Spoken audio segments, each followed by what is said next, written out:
So let's begin by offering our respects to ISKCON founder Acharya, His Divine Grace, A.C. Bhaktivedanta Swami Srila Prabhupada.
Srila Prabhupada ki Jai. Jai.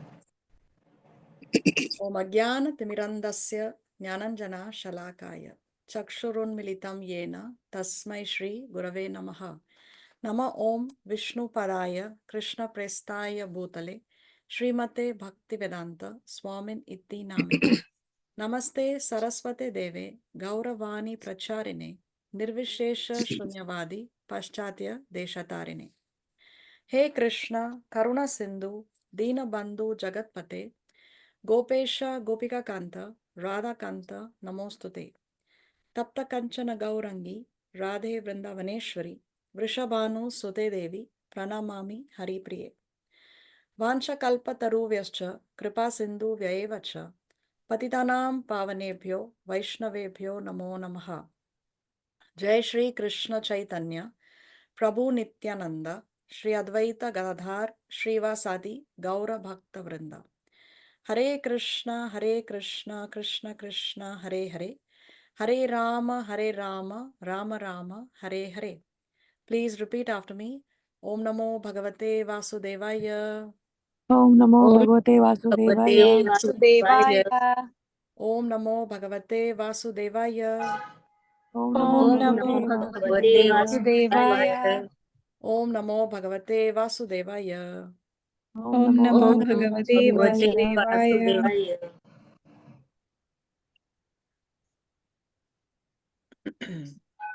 Okay, so we welcome all of you to our online weekly Bhagavad Gita classes. Thank you very much for joining. We have with us here Auntie Neeta, Aja, Beena Dadlani, Devina, Disha Melwani, Durga Prasad, Karuna, Lal and Mehak Melwani. Then we have Manju, N.C. Venkatchari, Ritu Lalwani, Saket, Shivani, Varsha and Vivansh. Okay. So in the previous class, we started with chapter number 14. What is the title of chapter 14? The three modes of material nature. Yes, the three modes of material nature. What are the three modes of material nature? Mode of goodness, mode of ignorance, yes. and Yes, goodness, passion, and ignorance. What are the Sanskrit terms?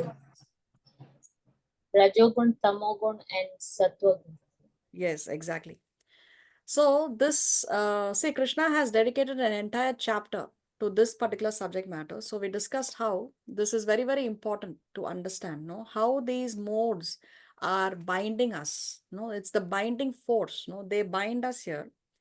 So if we want to free ourselves, then we should be able to understand these modes. Because if you want to unlock yourself, then you should understand the lock mechanism first of all. So therefore, the subject matter is so important that an entire chapter has been dedicated to this particular subject matter. But before Krishna begins to explain in detail about the three modes, he first glorifies this knowledge, no? So first of all, he says, I shall declare to you this supreme wisdom, the best of all knowledge. And why does this, why is this so important? Because Krishna says, after knowing this, all the sages have attained supreme perfection in the past. So in the past, this has worked. And what is the benefit?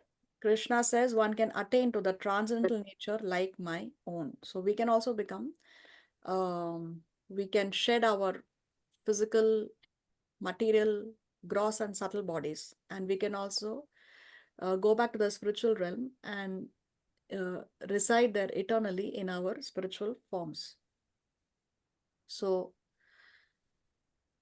therefore, then one is not disturbed at time of creation or disturbed at the time of dissolution, because there is no more cycle of birth and death. We already discussed how birth and death both are very, very painful.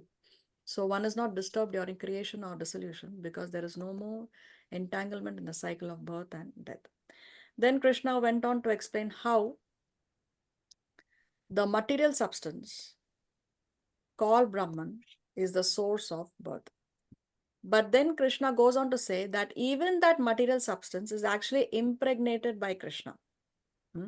So that is what makes possible the births of all the living entities. So we saw the example of how it may appear the scorpion, when the scorpions come out from the sack of rice, it appears as though the rice is the cause for the scorpion to come out.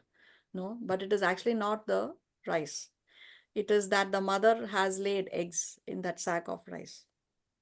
So like that, it may appear that we are born here, we are coming from this material substance, but actually that happens after the fact that Krishna has impregnated the total material substance. So we saw in detail how creation takes place in the previous class, how that impregnation happens.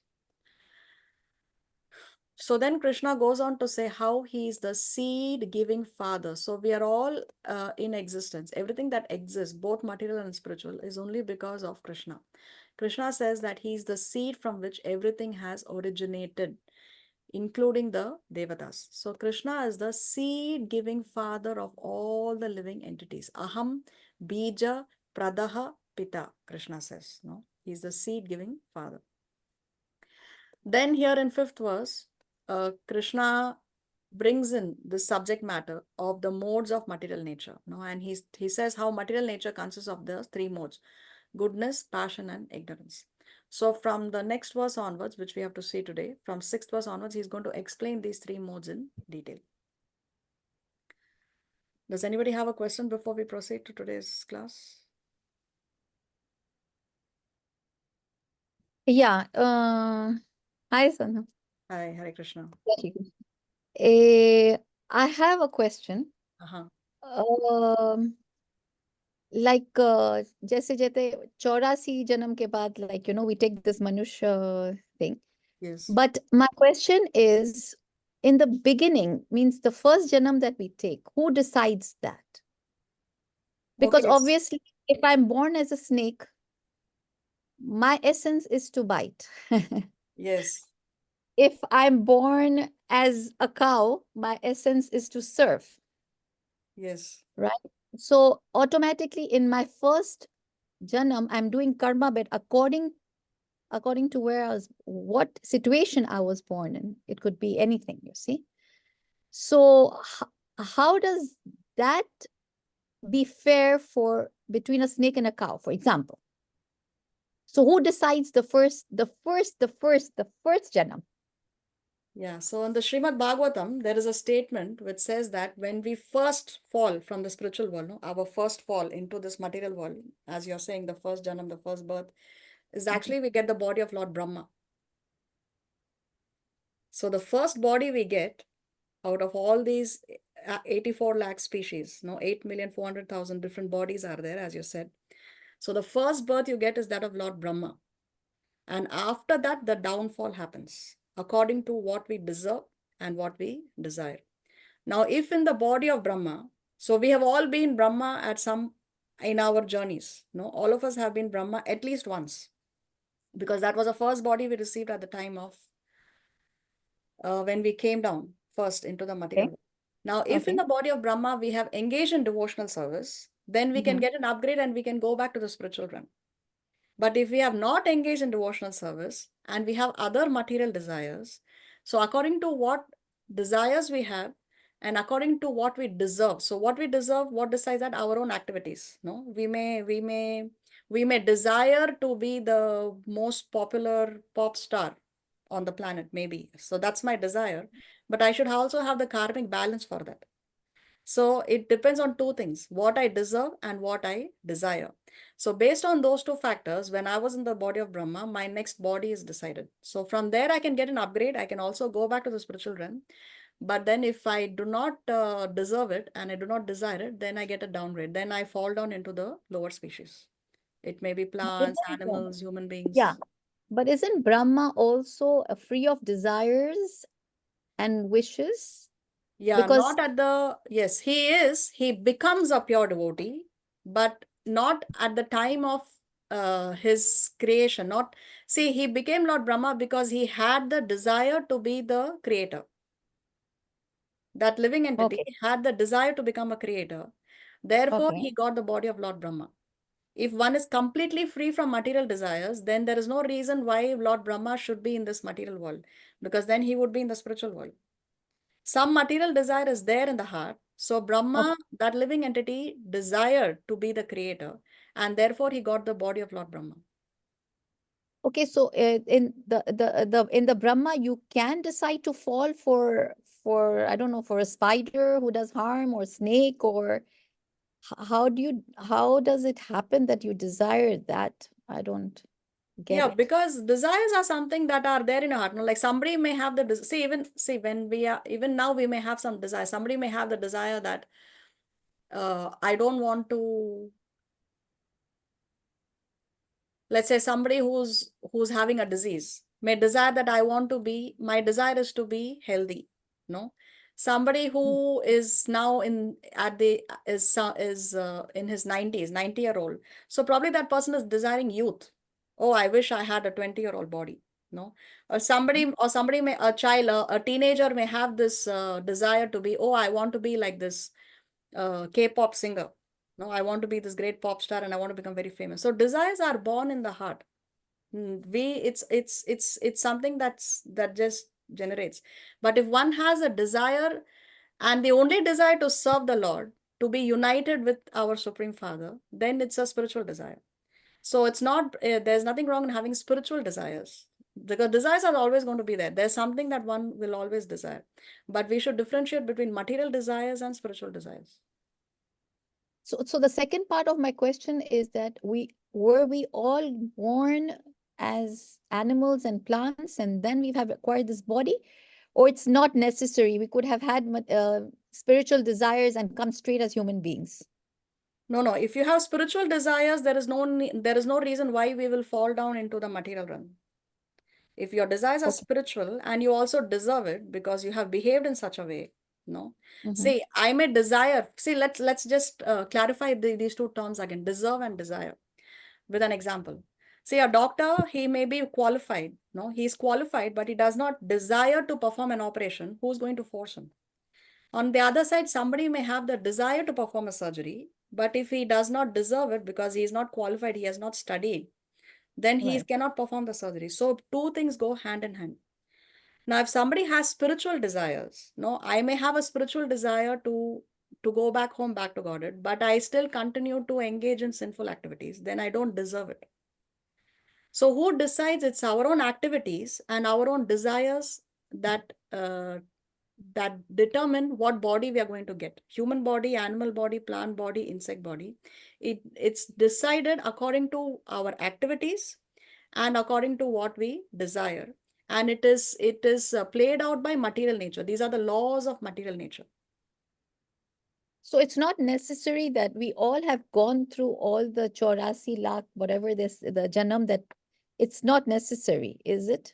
I mean, have we crossed all those janams already? Yeah, The animal, because plant? yes. See, the thing is, we cross through the lower space. See, when we are transmigrating from one body to another body, it's usually from the lower species to the higher species. Okay. So it's the human birth has come after we cross through all these other 8,400,000 lifetimes. We are getting this human body. Okay, Okay. so the first body that we all had, all universally, was the Brahma, and from there came what we deserve and what we desire, and Yes. according to that, we were born as animals first and reach this body today, right? Yes. It starts from aquatics, then there are trees body, then insects, then Mhm. animals. I'm sorry, then birds, then animals, and then human body. And even Okay. human body, there are higher and lower, no? In the human body, again, you can get demigod bodies, devata bodies, which are higher than human being bodies. Mhm. And then again, Brahma. Okay. So we may have crossed through these cycles several times also, not only once. We Mhm. cannot trace it out. There's no way we can trace it out, but we may have crossed through these 8,400,000 several times also. Because what happens is, in the human body, if we do not use a human body for realizing God, then again we get a downgrade. Again we go back. And again we are transmigrating through the lower species to the higher species. Okay. Thank you, Mataji. You're welcome. Does anybody have any other questions? Yes, Hare Krishna, Mataji. Hare Krishna. Um, so you say that if we desire, if my desire is to get a human body in my next birth, I have to be spiritual this birth, right? Is this what you're saying? No. If you want to get a human body, the next question is, why do you want to have a human body? For what reason? Okay, because Because human body human is body does not mean necessarily spiritual body. Uh-huh. Human body is still material body. So if you want a Okay. human body, but then now the next question is, why do you want a human body? To engage in material sense gratification, or because you want to use a human body for spiritual activities? Because you want to preach, you want to come back to this material world, you want to become a guru, you want to help the others.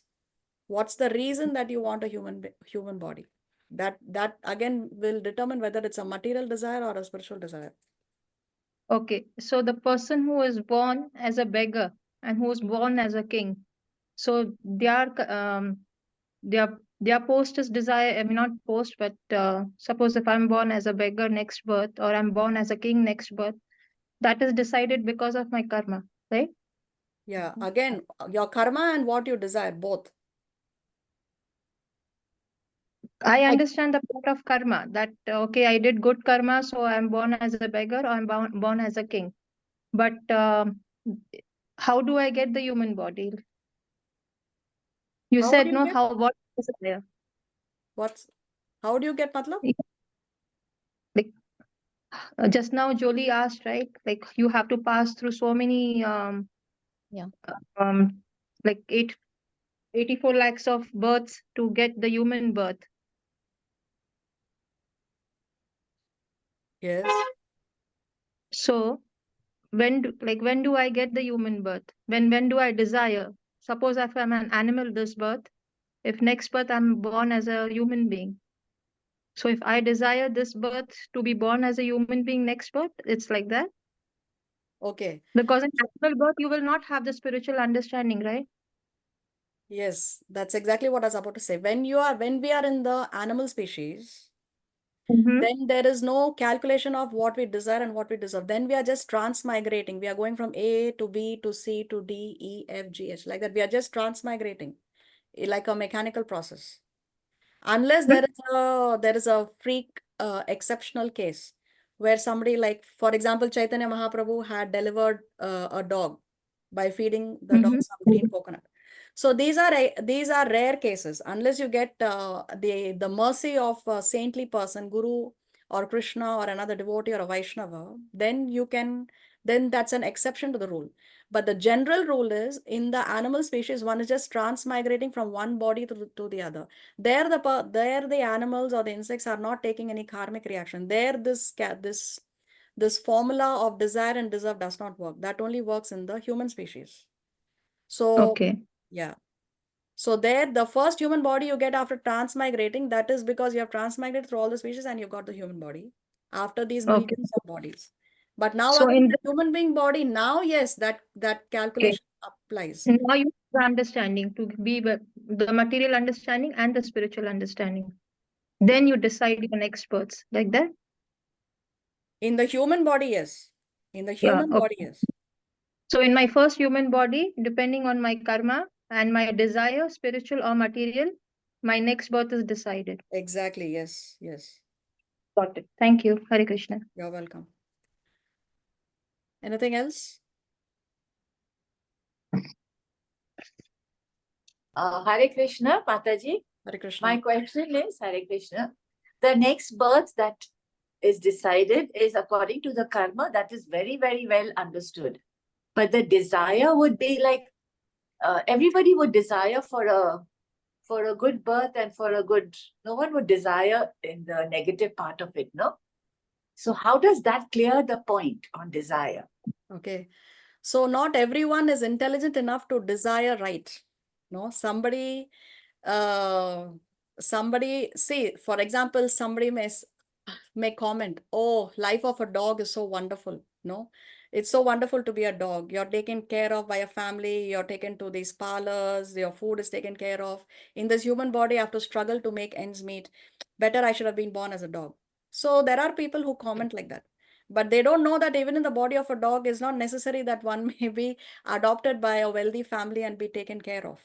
Or maybe in that wealthy family also somebody is suffering from anxiety issues and may actually kick and mistreat that dog, even though he's adopted by a rich family. So it's not necessary that one will have, not everybody has the intelligence to understand how the human body is higher than the animal bodies.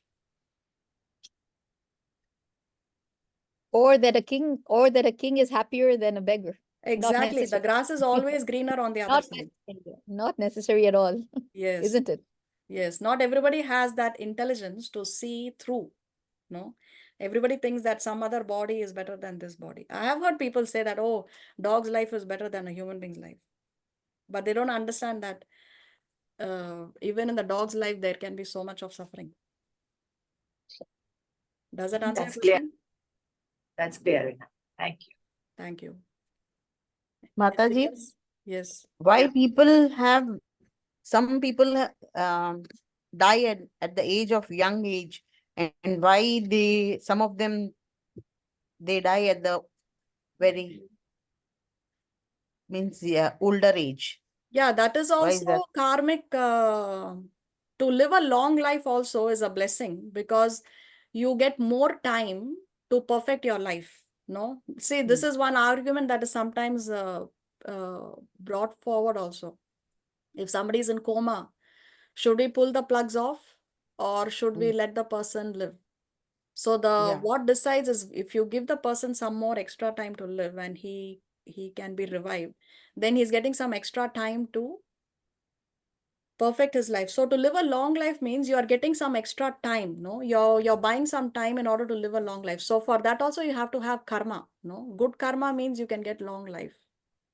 Or sometimes maybe a person has only a small little balance left. Let's say somebody has perfected his life 99.99%.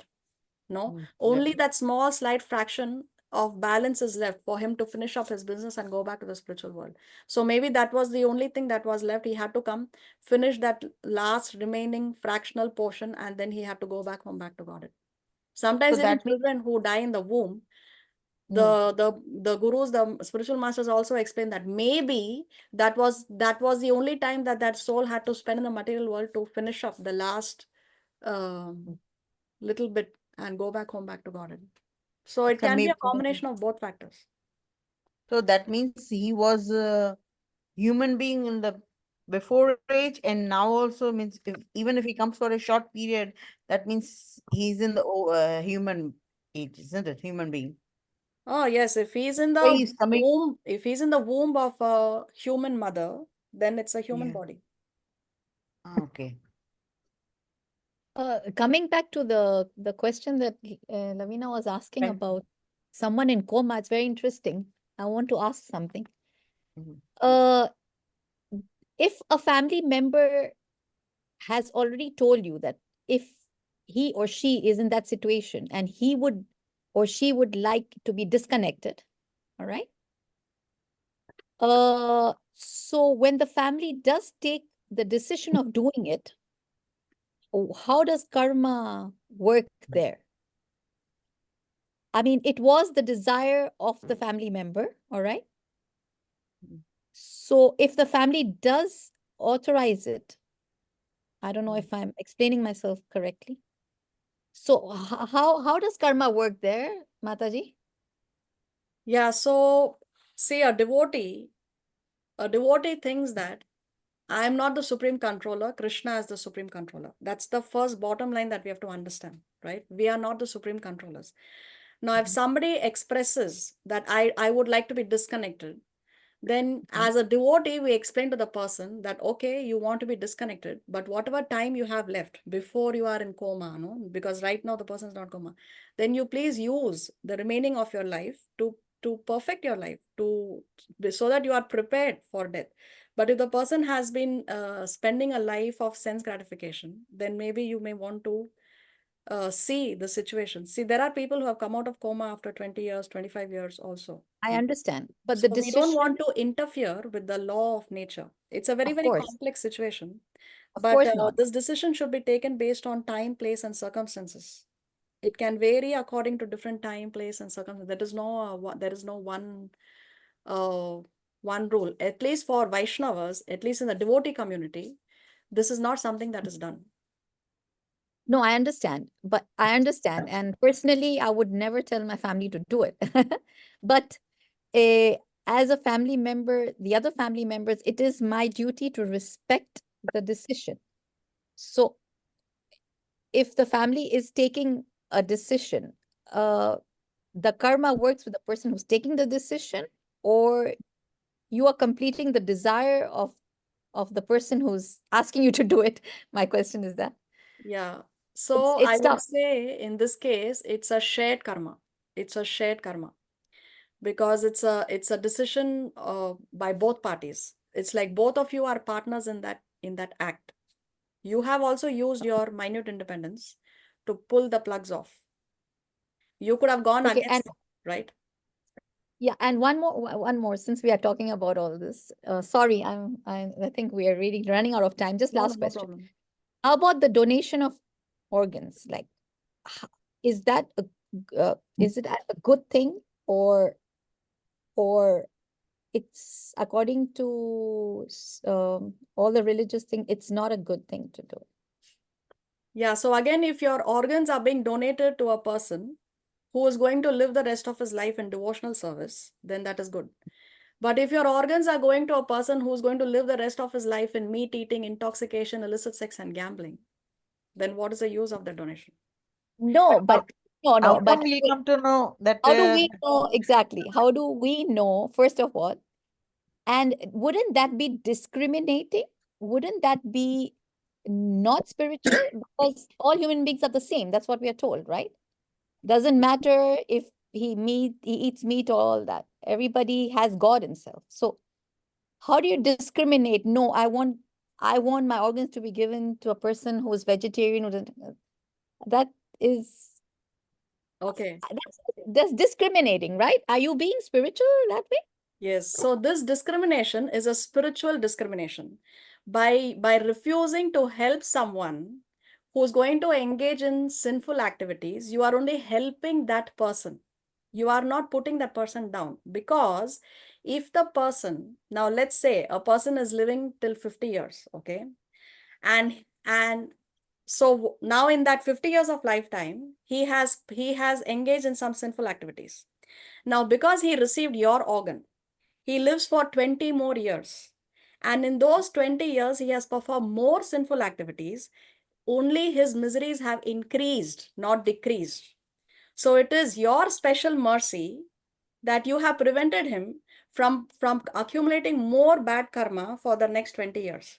So this discrimination is actually the mercy of the Vaishnava, the mercy of a devotee, that you are preventing the person from engaging in more nonsense and creating more misery for himself.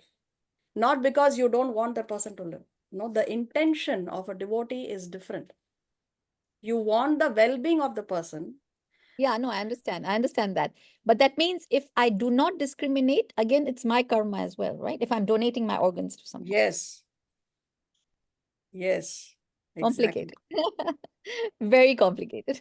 Yes, it's very See, complex. See, the law of are you karma is very complex. Krishna actually says the law of karma is very complex. You cannot understand it.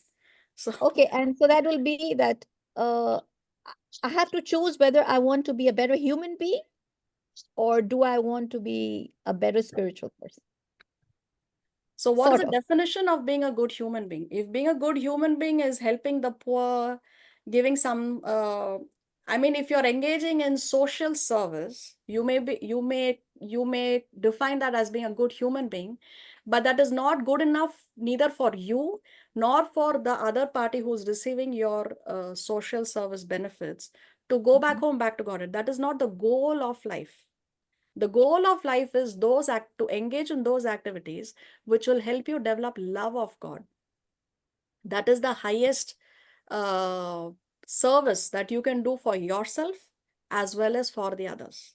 See, for So I example, rephrase my options. okay, Do I want to be a better human being and come back and keep helping, or do I just want to go back to God? I think that would be the rephrasing options, I might so say. so be a better human being and come back and help what? Help spiritually or help materially? In every way. In every So because one leads to the other, maybe. see, material help will only, okay, I'll give you an example. Now, if you see a lost child, okay, and you want to help the child, you can give the child food, shelter, clothing, very nice. But the greatest service that you can do to the lost child is to reunite the child with his original parents. Of course. Of Yes, course. that's the Yes, highest that you can do for the child, is it not? that's So in true. the True. same way, when we do social service on the material platform, you are helping the body of the person. It will last as long as the person is alive. But True. after that, if that person is going to be again born as dogs and cats, then what is the use? It's not the highest. So the highest social service is to help the living entities reunite with God. That's the highest service. But Right. if you're helping that, say it's like this body is like a set of clothes. When the clothes are dirty, we just change the clothes. So the body, when the body is too old or too diseased, then their death takes place. So the soul is taking another body. So what is the use of all that social service of material help? It only is Mhm. going to last at best for that particular lifetime. So intelligence is to engage in those activities where you will help the lost child to reunite with his father. That is the Right. highest service. That is the Right. best. So you want to do Deep, something but that's good or you want to do something that's better? no, it's deep, but it's in that moment it's practical to at least not see that person suffer practically. I'm saying theoretically, of course, that what you're saying, the option is a better option, but sometimes we just do what is urgent, right? We don't think what is permanent, isn't it? Yes. So what you can do is that help that you see, if you see somebody who's suffering, right? From the external angle of vision, you think that I will ease the person, I will ease the person suffering, but the real suffering is the cycle of birth and death. That is the real suffering, right? True. Now, if you want to help, okay, you see somebody who's very poor, he's starving, you want to help him, you can spiritualize that activity by giving him prasad instead of just Correct. giving him normal food. If you offer that food and you give him prasad, then you're helping him spiritually also, because just by eating prasad, the person is getting purified. So you can spiritualize, just change, just make that slight adjustment, just little bit of adjustment, and you can spiritualize that activity and it can become a quadrillion times more potent, more powerful. Oh. Thank you, Mataji, for your time. And I'm sorry, I know I have a lot of questions today. So No we problem. I'm always happy to answer questions. Hare Anything Krishna, else? I have a question. Yes. Yes, Lal, I cannot hear you now though. 1 second. Now it's okay? Yes, now I can. If it's the same question regarding what Jolly asked, it's just related to that. In case if it's not the family member or the family member has never asked for it, and if it's the doctor who says that it's your choice and you can do it, I mean to disconnect any family member, what in that situation, what has to be done? And when you see that a particular family member is suffering and the doctor has given you like, no, he's not going to survive, or it's very difficult to survive, and you like if you desire, we can give you the authorization to take it out. In that situation, as a son or as any other family member, what should be the right thing to be done? See your family member suffering when the doctor's already given you the his, what I should say, like his his pronounce, like what is going to happen to him, or leave him suffering like that for a long time. Okay, so I what? hope I made it clear. I hope I explained you well. Yes, I can understand your question. See, the point is, first of all, there are so many cases where the doctor has said this person has no chance of survival, but the person survives and continues to live. My own Guru Maharaj is an example, okay? He had this stroke in 2008. He was admitted in the Hinduja hospital in Bombay, and the doctor said this person will not go out alive of the hospital. 0% chance of survival. That was 2008. Now we are in 2024. And he continues to travel. He continues to preach. Okay. So that is one thing. Doctors now are not always correct. Now, let's say that, okay, there is full assurance. Somehow there is full assurance that the person may not survive. So what can a devotee do? As a devotee, you can assure that this person leaves the body in the right consciousness. How can you do that? What can you do to a person who's leaving his body? If you know this person is going to give up his body, you can arrange, first of all, that the Maha Mantra, this person leaves the body listening to the Maha Mantra. See, when a person dies, the last sense to fail is the hearing. The person may not be able to see, he cannot speak, he cannot smell, right? But he can definitely hear you. So you play the Maha Mantra very close to his ears, so that when he is giving up his body, when you as a son, you take a decision to pull the plugs off. But you can do a few things before you actually do that. So let him give up the body while he is hearing the Maha Mantra, so that sound vibration can enter into his consciousness.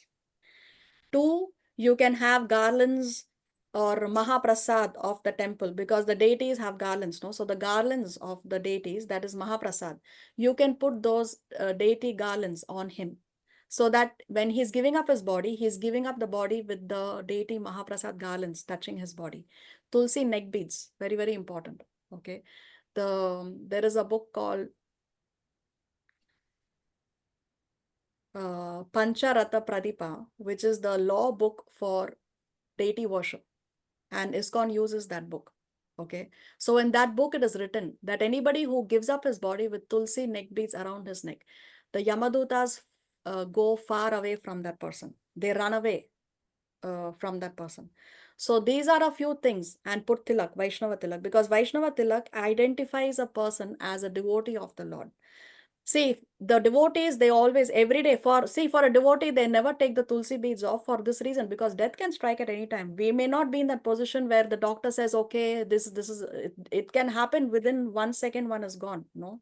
As I'm speaking, maybe death occurs. Who knows how death can occur? So therefore, we wear these tulsi neck beads 24/7, right? We wear the tilak every day after bath. We decorate the body with these tilaks on 12 different parts of the body, because we mark the body. It's a sign that one is a devotee of the Lord. Just like how a temple or a church or a mosque has a particular sign outside, you know that this is a place of worship of the Lord, no?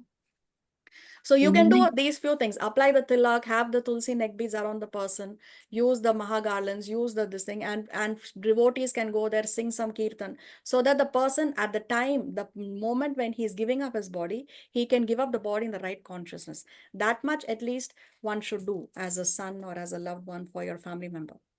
Rather than, I have seen people, they go to meet someone and the person is may leave. So what do they speak to such a person? Do you remember me? You know what is my name? Tell me my name. Because a person is losing his memory. He does not remember. No, at the time of death, even memory fails. So, but then they try to say, okay, tell me what is my name. Oh, you better get well soon because now we have to go to our favorite spot and have and enjoy over a glass of whiskey. This is what they tell to the dying person. But it's not important whether this dying person remembers your name or no, as long as he can remember the name of the Lord. So one should encourage a person to somehow or the other enter the right consciousness while he's giving up his body. At least that much we should do if one wants to pull the plugs off. okay, but in case if the doctor says that he can be for 6 months, he can be for 6 days, he can be for 6 minutes, he can be for 6 seconds, and he's going to remain the way he is. You decide. It's in your hands. As a family member, you can ease the suffering for on him. What do you do in that complex situation like that? So again, this decision you have to take according to time, place, and circumstances. There cannot be a one rule for one size fits all. Again, in that individual situation, you take a decision based on time, place, and circumstances. But what I would personally do, if you're asking me, my decision would be at least I will bring the person home. Because if the person, if some person you love deeply is suffering in a hospital and he's in the ICU and they don't allow you these facilities, no, putting the garlands on or putting the music on, they don't allow all these things in the ICU. At least I personally, my decision would be to bring the person home, and then I can facilitate these things so that the person can give up his body in the right consciousness. That is what I would do. But I cannot say that this is a shastric rule and this is what you should apply to everyone, because that again is an individual decision which you have to take according to time, place, and circumstances. Can I ask that person go, as you said, that he cannot see, he cannot understand, he cannot move, but he can hear? Yes. Okay. Can I tell that person, go? Go. Don't worry, you go. It's okay. Yeah, but before you tell him to go, you tell him to please remember the name of God. That is more important. But can I tell him to go? Yeah. Yes, why not? Because probably the person does not want to leave because he's still attached. He's still attached. So you can ease the attachment of the person by telling him that it's okay, just let go, relax, everything is good. Think of God. That is more important. Chant the Maha Mantra, repeat after me. So at least the person may not be able to repeat after you verbally, but at least mentally, no? So yes, you can facilitate that person to, by saying this, to overcome his attachment. Probably he's very deeply attached to his family, no? So by saying this, you can facilitate that he can overcome that material attachment. Okay. All right. It's okay. Thanks. You're I welcome. appreciate you. Hare Krishna, Hare Krishna. Thank you. Mataji. Yes. Since many medicines also contains like drugs or something, what should we do? We should continue, or we should just say no, we can't take this medicine because it contains means drugs, or like what should we do with that? Okay. So first question is there any alternative to that medicine that you can take which does not contain prohibited products? Okay. But that also, how can we come to know? Until and unless we should ask the doctor to tell that is there okay, yeah. Yeah, you can inquire. No, you can inquire from the doctor. I don't know why my Okay. hand is getting raised every time here. Okay, so you can inquire from the doctor if is there any alternative to this medicine. And you can Mm. also inquire, use your internet, use your sources. You can find out if there is an alternative available. Yeah. Okay. So if an alternative is available, you use the alternative. Secondly, is that say now, at least here in the Western world, many people are using drugs for Mm. anxiety issues or for depression issues like that, and they think it's Yeah. okay. So what the guru's advice is, if you're taking any drugs for any anxiety issues or any health issues, don't take it on your own, because then it becomes an excuse for people to take drugs. And they say that I'm using it because I'm not able to sleep at night and I have anxiety issues. So when I take a drug, then I can sleep properly. So it becomes an Mm. excuse for them. So it should be prescribed by a doctor, first of all, right? Mm. That drug which we take, for Yeah. Indians, that's not an issue, but here in the Western world, it's happening. It's happening amongst the Westerners. So first of all, the doctor should prescribe it. Two, Mm. you have to see if there's any alternative available. And three, is it a life-saving issue? For example, if I have to take a medicine only because I have a headache, but that medicine has some items or some animal product which is prohibited, then I can tolerate that headache and choose Mm. not to take the medicine. So if it's a life-saving situation and there is no alternative Mm. and the doctor has prescribed, then you are allowed to take the medicine under these circumstances. Oh, thank you. Thank you so much. You're welcome. Anything else?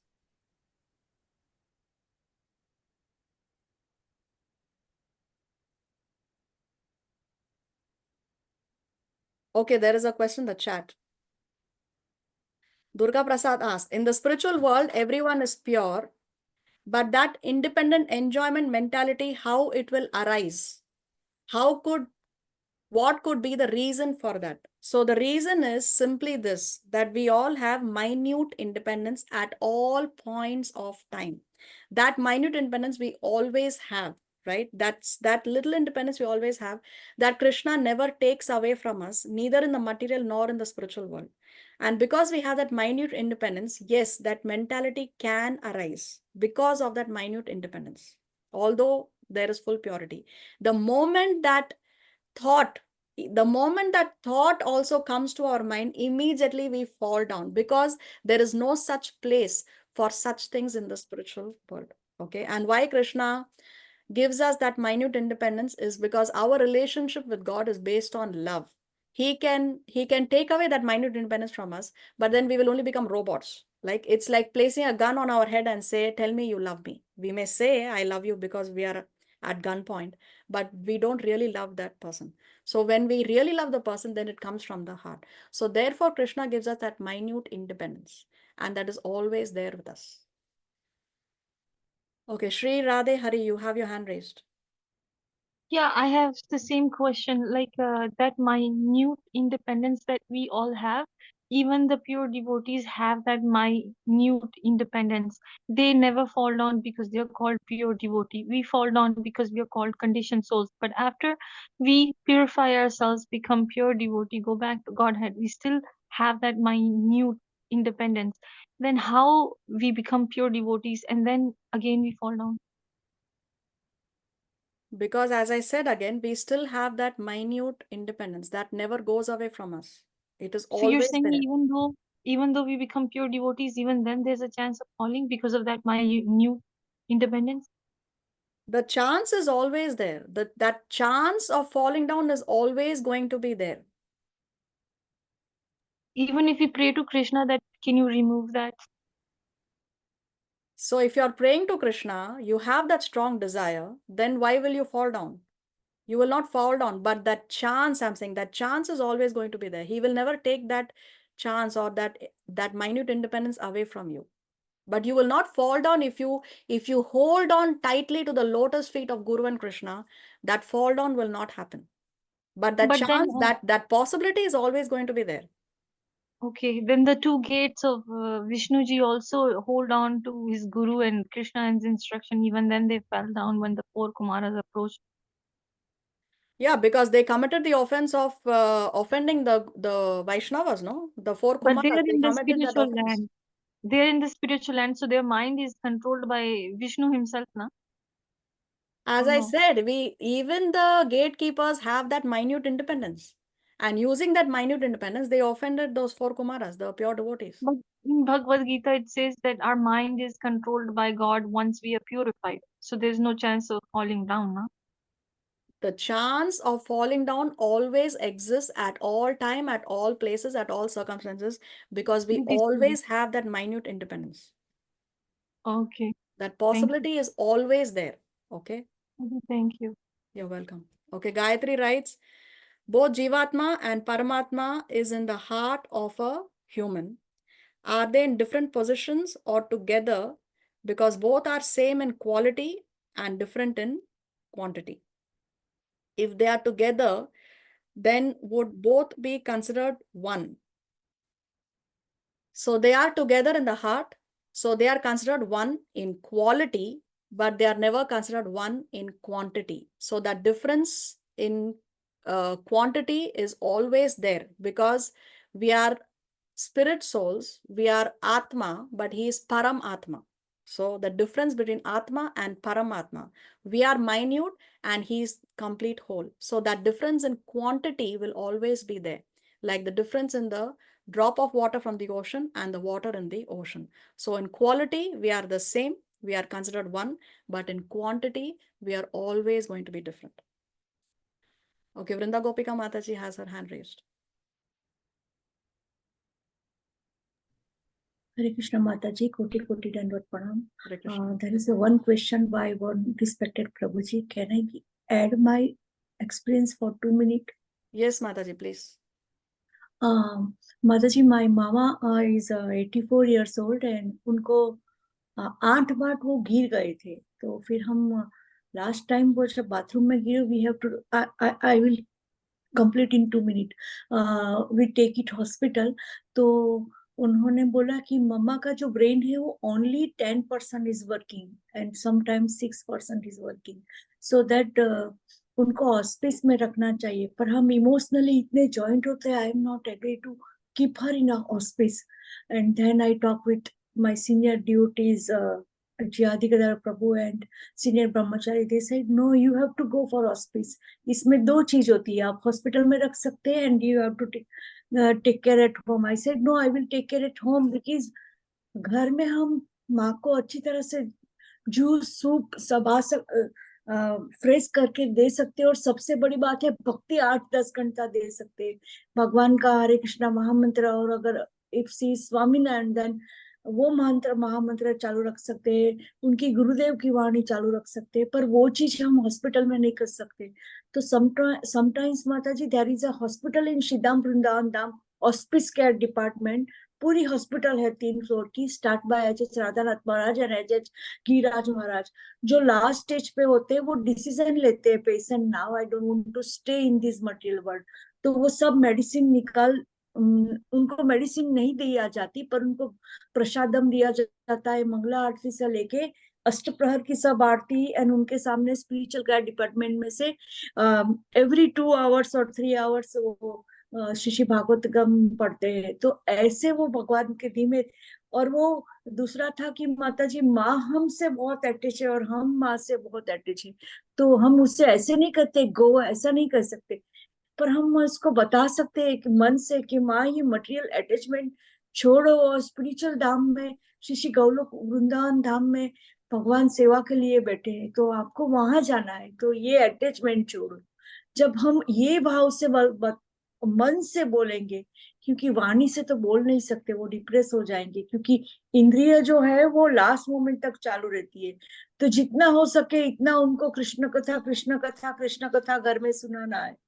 और hospice में रखने के बाद, घर में रहने के बाद भी mata ji, the doctor is coming, 2 days nurse is coming, and spiritual care उससे क्रिश्चियन आते हैं पढ़ने के लिए Bible. So I told we will read Shri Bhagavad Gita. So वो इंग्लिश में पढ़ती थी and I translate to my maa in Gujarati because we are Gujarati. So by that way उनको बहुत peacefully H Radhanath Maharaj, H Giriraj Maharaj and spiritual care department and senior ब्रह्मचारी जो ऑस्पिस में होते हैं, मेडिसिन करते, तो उनको बहुत पीसफुली भगवान के धाम में जाने की व्यवस्था होती है. तो यही मुझे ऐड करना था। अगर मेरी वजह से किसी को दुख पहुंचे तो मैं माफी चाहती हूँ, पर इमोशनली हम बहुत अटैच होते हैं माँ से, और माँ हमसे बहुत अटैच होती है। तो मन से बोलना है कि आप जाइए श्री गोलोक वृंदावन धाम में। और मेरी माँ जो थी माता जी 8 से 10 घंटा भक्ति करती थी, ऐसे ताली बजा बजा के 6 बार, वो कारपेट होता है अमेरिका में, वो गिर गए थे। पर वो सी इज फॉलोइंग श्री स्वामीनारायण। सो आदि कदर प्रभु से डोंट चेंज द महामंत्र, सेम चालू रखी माता जी।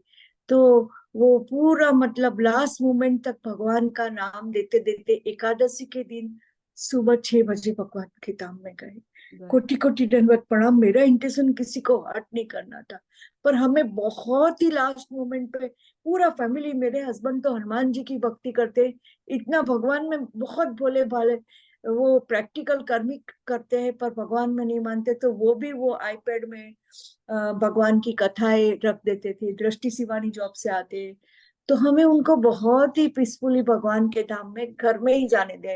हॉस्पिटल में खाना भी वहां पे नॉनवेज होता है, एंड कोई उनकी केयर नहीं करेगा ये कलयुग में, और specially नेबरोड।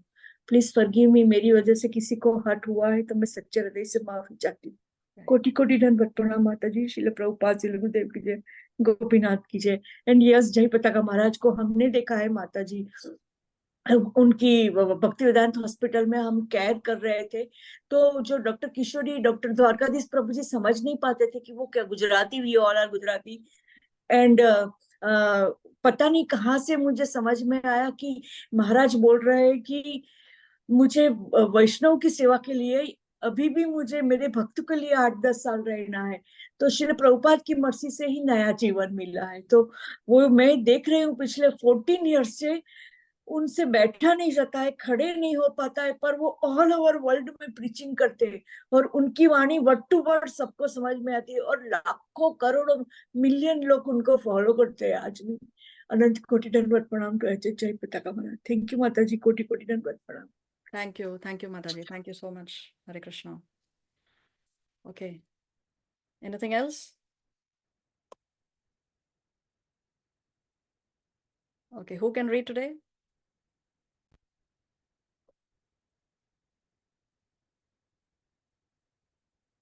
No volunteers to read? I can read. Okay, thank you, Aja. माता जी, लास्ट रिक्वेस्ट की जो क्वेश्चन आंसर है वो लास्ट 15 मिनट्स में रखा जाए, ताकि जो लिंक है हमारी श्री भागवतम, श्री भागवत गीता की, वो टूट ना जाए। उसके लिए भी मैं सच्चे हृदय से माफी चाहती हूँ। Okay, okay, Mataji, thank you. Okay, let's hear to the verse. Let's hear the verse. तत्र सत्त्वं निर्मलत्वात् प्रकाशकमनामयम् सुखसङ्गेन बध्नाति ज्ञानसङ्गेन चानघ। Translation. O sinless one, the mode of goodness, being purer than the others, is eliminating and is frees one from all sinful reactions. Those situated in that mode become conditioned by a sense of happiness and knowledge. Okay, so now Krishna is going to explain about the 3 modes in detail. And first he's explaining the mode of goodness, Sattva Guna. So what is he saying about Sattva Guna? He says that this mode of goodness is purer than the others. So mode of goodness is better than the mode of passion and the mode of ignorance. But that mode of goodness also conditions you. That mode of goodness also binds you. One should not think that if one is in the mode of goodness, one is free. One is not free from the cycle of birth and death, even if he is in the mode of goodness. The mode of goodness is a launch pad for you to take that leap to the mode of transcendental goodness, the Shuddha Sattva stage. That's the Shuddha Sattva stage, or the mode of transcendental goodness, that can take you beyond the material world. So even the mode of goodness binds us, okay? And how does it bind us? By a sense of happiness and knowledge. See, Sukha Sangena and Jnana Sangena.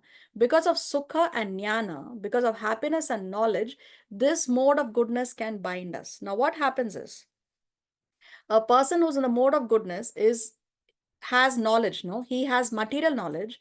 And because of that knowledge, he can develop a sense of pride and superiority over the others. So that pride and the sense of superiority over the others will bind him to this material world. We say, no, pride comes before a fall. And happiness. See, here Krishna is saying it frees one from all sinful reactions. So this person is living a life free of sins. No, and because he is living a life free of sins, therefore there is some level of happiness. Because that heavy karmic reactions because of engaging in sinful activities is not there. So because there is some sense of happiness and he thinks that yes, life is comfortable, everything is settled, everything is good, no? So that happiness and that knowledge is what binds the person, and that's what makes the person conditioned, Krishna is saying. See, points from the purport, mode of goodness. Such people, they are proud of their knowledge. Sense of advanced happiness binds them and keeps them in repeated birth and death. So we should not think that, yes, I'm happy, life is settled, everything is good. No, this material world is not designed for us to settle down. It is not designed for us to be happy. If you are unhappy and fried and frustrated, actually that's a blessing, because then at least you will have the desire to just get out of this material world. So feel a sort of material happiness because of improved living conditions. Because one has improved living conditions, so there is a feeling of material happiness. So that makes you not desire, not hanker to get out of this material world. What causes the sense of happiness is because one is more or less free from sinful reactions. And the destiny of such a person, no likelihood of liberation. A person in the mode of goodness is not likely to be liberated. So we have to go beyond even the mode of goodness.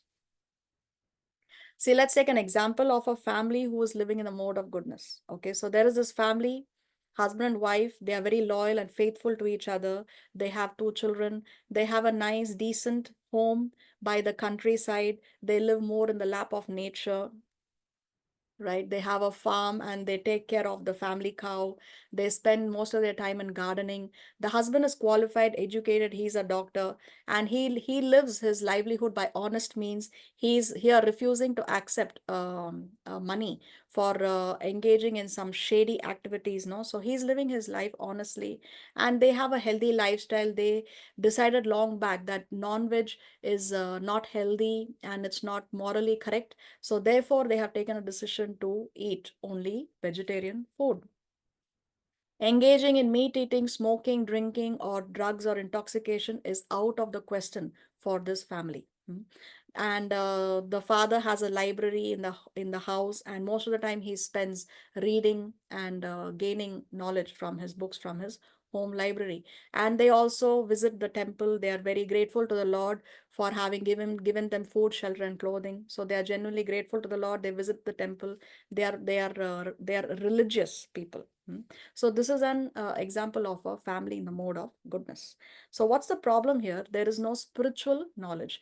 There is no knowledge that they are not the body, they are spirit, soul. They are vegetarians not only because they, for health reasons or for moralistic reasons, but not because they have the understanding that even in the animal there is a soul, and that soul is transmigrating. And when we eat meat, no, we are forcing the animal, we are bringing the life of the animal. Like, let's say a soul has to live in the body of a pig for a certain period of time.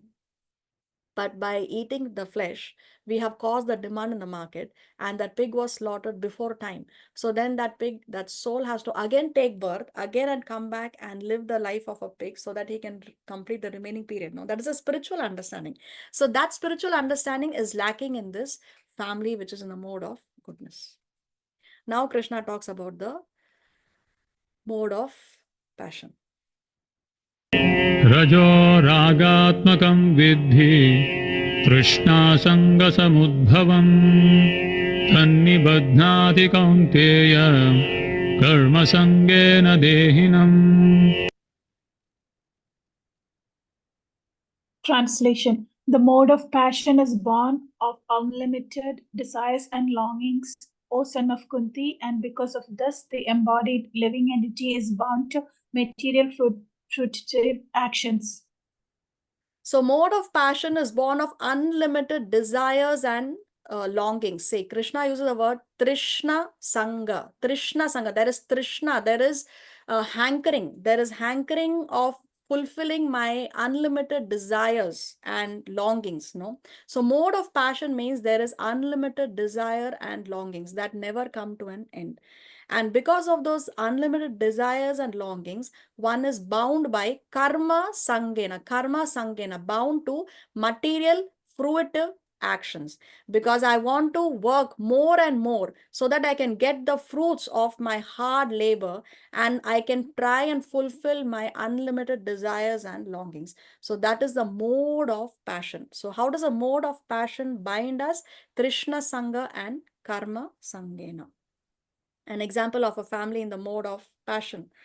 So you have this family, they are living in a very busy, hustling city, no, very busy lifestyle. They have a very nice, posh apartment, very nicely decorated, very stylishly decorated.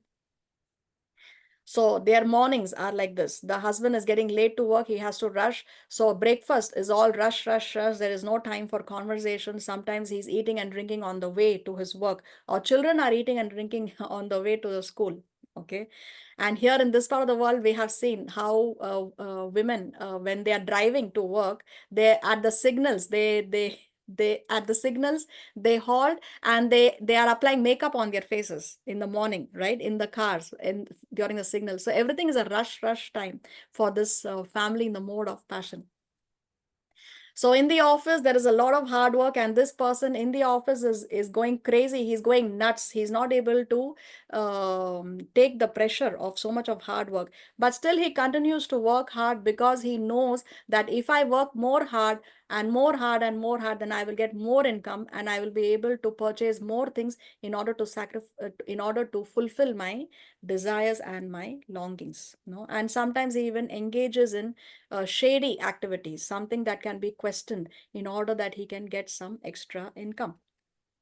The mother wakes up early so that the children can be well dressed and can go to school well dressed. The reason why she wants the children to be well dressed is because of her social status. No, it matters to her what others think about her, what others think about her children, and what about things think about her family. So in order that people have the right opinion that, oh, look at her children, they are always so well dressed. No, so opinions of others matter to such people who are in the mode of passion. So therefore she wakes up early so that the children are well dressed and they go to school. And when they are at home, if there is a child who is at home not yet going to school, no, let's say this family has 3 children, 2 have gone to school, 1 is at home still.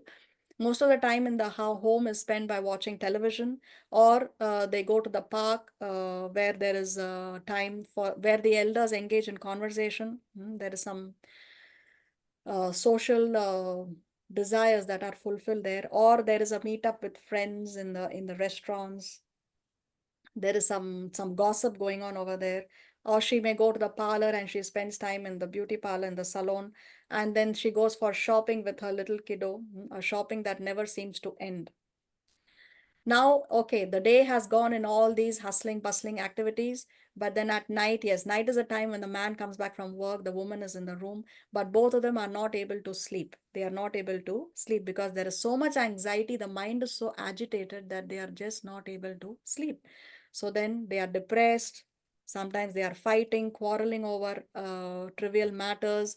Then at the end of it, they say, okay, they make up for it. And then they say, okay, there is no problem that cannot be resolved by having a good time, by making love and having a good time in bed.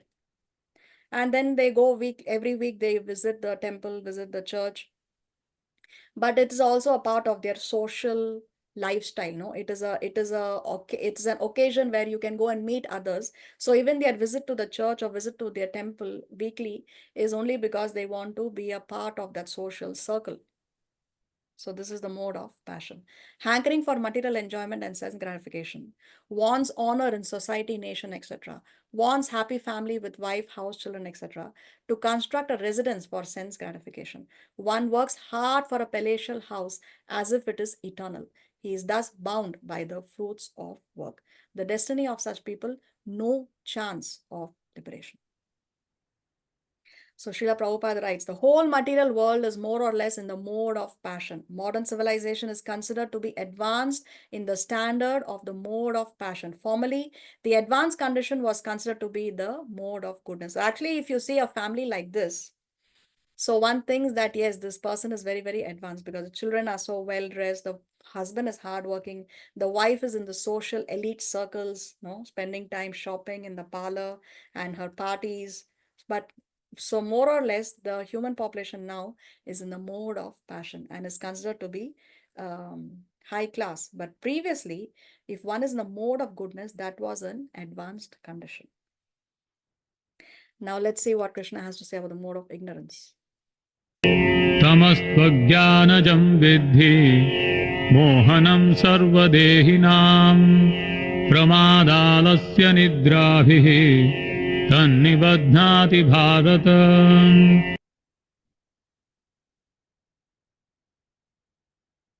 Translation. O son of Bharata, know that the mode of darkness, born of ignorance, is the delusion of all embodied living entities. The results of this mode are madness, indolence, and sleep, which bind the conditioned soul. So people who are in the mode of ignorance, they are bound by what? Krishna says that they are bound by madness, indolence, and sleep. Pramada, madness, alasya, indolence or lazy. Such people are lazy, and nidrabhi, and sleep. So they are very lazy. They love to sleep. And why madness is because these people have no knowledge. People in the mode of ignorance have no knowledge of what is right and what is wrong. So they end up doing any nonsense. So that leads to madness, crazy. No, if somebody is driving on the road and he has no knowledge that he has to stop at the red light and he just goes, he breaks the red light and goes ahead, you will call the person crazy because that's so dangerous, isn't it? So people in the mode of ignorance, because of lack of knowledge of what is right and what is wrong, they are bound by these three things: madness, indolence. They are also very lazy, and sleep. They love to sleep, so they sleep excessively. Can I Let's- ask you, Yes. why does it Krishna say call Arjuna Bharata? Bharata, right? So it's Bharata, son of Bharata, Bharata. Right? Yeah, son of Bharata because he belongs to this particular lineage. Okay. That's one of his names. Yes, that's one of his names because he belongs to that lineage. That is one of his names. Okay, now let's look at an example of a couple who are in the mode of ignorance. Now they are in a live-in relationship. They are not married. So they don't care for rules and regulations. They don't have the knowledge of what is right and what is wrong. So they are in a live-in relationship. They think that they are in love. Now they are living in a poor, very badly kept house. Even internally, there is a lot of mess. No, the house is not clean, neither externally clean nor internally clean. The house is full of mess, and this house actually is sponsored by the state. The government pays a part of the rent of this apartment because the government is helping the poor people, and the remaining rent, which the government is not covering, that particular part is covered by this particular person engaging in some drug dealings. Okay, so he's engaging in drug dealings to pay the other part of the rent of this house. They have dreamt for a dream house in probably Nepal or in Spain or on the Maldives, but this has only been a dream for several years. They have not worked towards realizing that particular dream. It's only in the dreams, their dream house, because they are very lazy and they are engaging in sinful activities. Smoking, drinking is a part of their everyday lifestyle. They cannot do without it. And when they are not engaged in smoking and drinking or drug dealing, then most of the time they spend sleeping. Sometimes they have friends at home, they are drinking together, and most of the time they are sleeping. They love to sleep. And they took a decision long back that spirituality or religiosity is not for us. Everything is good without God. All the problems that exist in the universe is only because of religion. So it's not for us. So they do not visit any temple or any church or any religious organization. So point from the pulpit. Definition of mode of ignorance in the Vedic literatures. Under the spell of ignorance, one cannot understand a thing as it is. This is manifested as follows. Madness. So everyone is dying, but people are madly accumulating money and not caring for the eternal spirit. Lazy, not interested when invited to associate for spiritual understanding. So when you invite such people to a spiritual gathering, they do not want to come. But if you invite that person for a party, then they are definitely very much ready to attend. Sleep 6 hours is sufficient, but they are in ignorance. So such people, they love to sleep. Actually, 6 hours is sufficient for the human body to relax. So anybody who's sleeping more than 6 hours is actually in the mode of ignorance. One sleeps 10 to 12 hours per day, always dejected. They are addicted to intoxicants and sleeping. What is the destiny of such people? No advancement, but one becomes degraded. This is the mode of. What does it mean, dejected? Dejected means disappointed. Disappointed because they are not able to realize their dreams. So what if we are tired? If we want more than 6 hours sleep? See, on an average, 6 hours is sufficient for the body to recover physically and mentally. Now, there may be some extreme cases, maybe somebody's unwell, physically you're not well, or you're taking medicines. The doctors give you medicines that induce sleep. So these are exceptions. But as a general rule, 6 hours is sufficient for a human body to recover. Okay.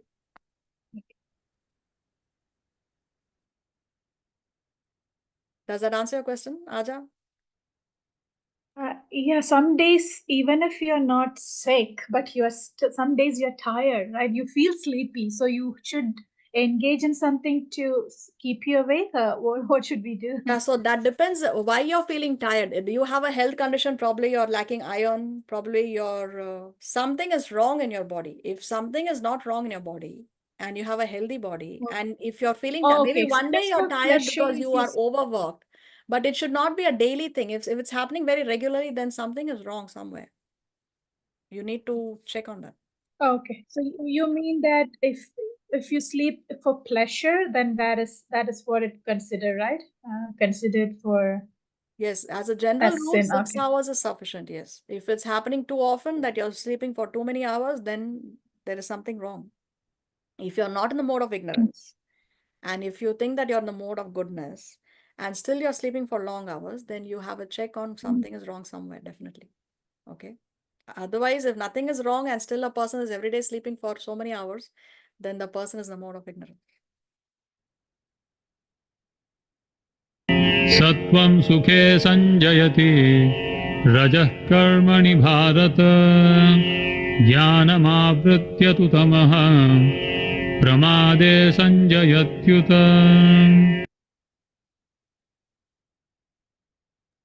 Translation.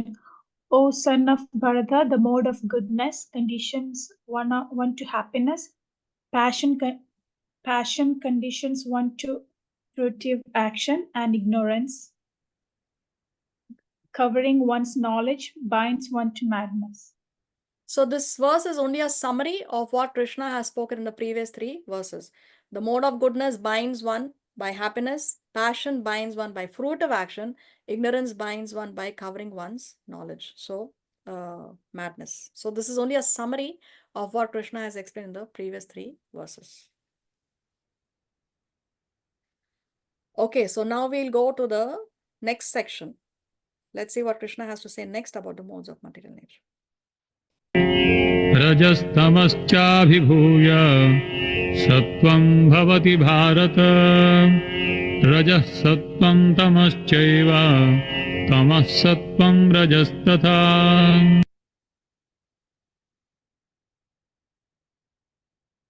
Translation. Sometimes the mode of goodness becomes prominent, defeating the modes of passion and ignorance. O son of Bharata. Sometimes the mode of passion defeats goodness and ignorance, and at other times ignorance defeats goodness and passion. In this way, there is always competition for supremacy. So now Krishna is telling Arjuna that these modes are not always constant. It's not that one can always, 24/7, all lifetime be in only the mode of goodness. So more by and large, it can be that a person in the mode of goodness, but there are going to be times when the mode of passion is going to take over the mode of goodness, or the mode of ignorance is going to take over the mode of passion. So it changes according to time, place, and circumstances. Sometimes a particular mode may be prone. See, by and large, probably one is living in the mode of goodness, but some of the person is very, very angry. No, and when he's very angry and furious, then that time the mode of passion takes over. So it's not that one particular mode is always going to be present. It's not like that. Krishna is saying that these modes are always competing for supremacy. See, even Arjuna, you can see how he was in these three different modes just before the Bhagavad Gita was spoken. See, in verses 1.37, in verses 1.37 and 38, where Arjuna said, "O Janardana, although these men, their hearts overtaken by greed, see no fault in killing one's family or quarreling with friends, why should we, who can see the crime in destroying a family, engage in these acts of sin?" So you see, Arjuna here, his thoughts are very clear. He very clearly understands that the opposite side, they want to fight because their hearts are overtaken by greed. But what about us? We, the five brothers, we are not greedy for the kingdom. So why should we engage in these acts of sin? So Arjuna, you see, his thoughts are very clearly he understands why the Kauravas are fighting, and he very clearly understands that we are not greedy for the kingdom. No. So that time, what mode is being manifest in Arjuna? It is a mode of goodness. Now there was another time when Sanjay is describing that Arjuna, having thus spoken on the battlefield, cast aside his bow and arrows and sat down on the chariot, his mind overwhelmed with grief. So here he has acted out of being impulsive. No, it's an impulsive activity that he's just taken that bow off his shoulder and put his Gandiv down. So that impulsive activity is a characteristic of the mode of passion. So there he was in the mode of passion. Then in 2.6, no, Arjuna was so confused. He didn't know what I should do. He told Krishna, nor do we know which is better. What is better? No, conquering them or being conquered by them. If we kill the sons of Dhritarashtra, we should not care to live. Yet they are now standing before us on the battlefield. So here you can see Arjuna is not able to take a decision. He is not able to take a decision. So there is ignorance. There is confusion in his mind. So therefore here he is in the mode of ignorance. So even Arjuna, of course, externally speaking, Arjuna is a pure devotee. He is not in the lower modes. Okay. But from the external angle of vision, you can see how Arjuna, he is playing the role of an ordinary living entity, and he's representing us on the battlefield. So you can see how his modes are fluctuating also before the Gita was spoken. So now one may ask, what determines a particular mode becomes predominant on us depending on what factors? So what are the factors that determine which mode are we going to be in? So here we have this reference from the Srimad Bhagavatam. Krishna is explaining to Uddhava. So this conversation between Krishna and Uddhava takes place just before Krishna leaves the planet. And this conversation is referred to as the Uddhava Gita. Uddhava Gita. So in that conversation, Krishna explains what is it that affects the mode of nature by which we are influenced. So first thing is the Shastra we hear. What are we hearing? What is the sound vibration that we are going to put into our ears? Because that enters our consciousness. So what we hear, what is the Shastra that we are hearing? Then the water we drink and the food we eat. What we eat and what we drink also determines what mode of material nature we are going to be in. If we are going to eat meat, then we will be by and large in the mode of ignorance. If we are going to eat onion and garlic, then we are going to be in the mode of passion, because onion and garlic ignites passion in the body. Okay. And if we are going to eat sattvic, milk, fruits, grains, vegetables, wholesome foods, then we are going to be in the mode of goodness. So what we eat and what we drink also determines the mode of nature. Then our association, what kind of people are we associating with? If we associate with people who are into parties and drinking and alcohol and gambling, then we are also going to be in the lower modes. But if we associate with saintly people, then we will be in the higher modes.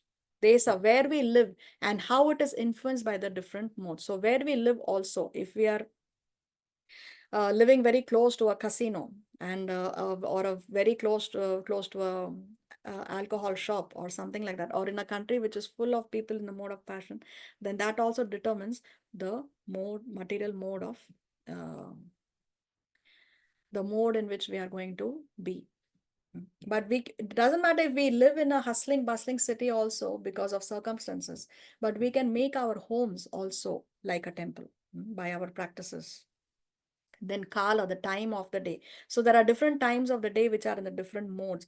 That's why for meditation, it is recommended. No, early morning time is recommended. In the morning, our minds are fresh.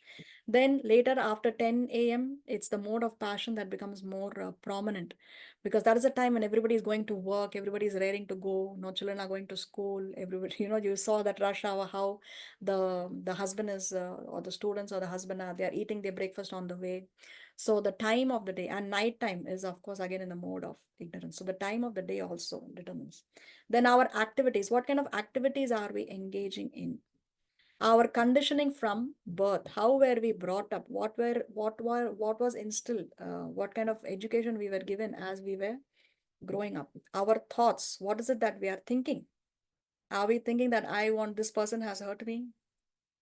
I wish that the person suffers in hell for the rest of his life. No. So what are we thinking, or are we willing to forgive and forget? No. So what we think.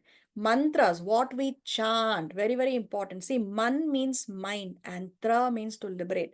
So mantra is that which liberates the mind. So what we chant also determines the mode of material nature. Samskaras, the ceremonies we undergo in the Varnashram system, beginning from impregnation and ending with burial. So beginning with impregnation, what is a samskara? We have discussed before, Garbhadhana samskara. If the parents are in the right consciousness, before the child is conceived, then you can attract a good soul in the womb of a mother. So there are so many samskaras that are done right from birth till the antim samskar, the death. So the samskaras that we undergo also determines the mode of material nature. So Srila Prabhupada says, although there are these three modes of material nature, if one is determined, he can be blessed by the mode of goodness. And by transcending the mode of goodness, he can be situated in pure goodness, which is called the Vasudev state. So see, beyond the mode of goodness, when one transcends the mode of goodness, then one can attain the stage of pure goodness, which is called as a Vasudev state. So the mode of transcendental goodness or the Shuddha Sattva stage is also called as the Vasudev stage. Why Vasudev stage? Is because just as how Krishna was born from Vasudev, no, his father's name Vasudev. In the same way, God consciousness is born from this Vasudev stage, from the stage which is beyond the mode of goodness. Therefore, that stage is called as a Vasudev stage. See, Lord Shiva tells his wife Sati, I am always engaged in offering obeisances to Lord Vasudev in pure Krishna consciousness. So even Lord Shiva is offering obeisances to Lord Vasudev. So see, that's why the Bhagavatam describes Lord Shiva as Vaishnavanam Yatha Shambhu. Vaishnavanam Yatha Shambhu means Shambhu is the topmost Vaishnava. He's the topmost Vaishnava. So Lord Shiva is saying, I am always engaged in offering obeisances to Lord Vasudev in pure Krishna consciousness. Krishna consciousness is always pure consciousness in which the Supreme Personality of Godhead, known as Vasudev, is revealed without any covering. Okay, let's go to 11. सर्वद्वारेषु देहेऽस्मिन् प्रकाश उपजायते ज्ञानं यदा तदा विद्यात् विवृद्धं सत्त्वमित्युत. Translation: the manifestation of the mode of goodness can be experienced when all the gates of the body are illuminated by knowledge. So characteristics of the three modes, Krishna is going to explain now. So mode of goodness can be experienced when all gates of the body are illuminated by knowledge. What does that mean? We have already discussed how the body is called as a city of 9 gates. City of 9 gates. So what are the 9 gates of the human body? The 2 eyes, the 2 ears, the 2 nostrils, the mouth, the anus, and the genital. So that's why the body is called as a Nava Dwara Pure, or the city of 9 gates.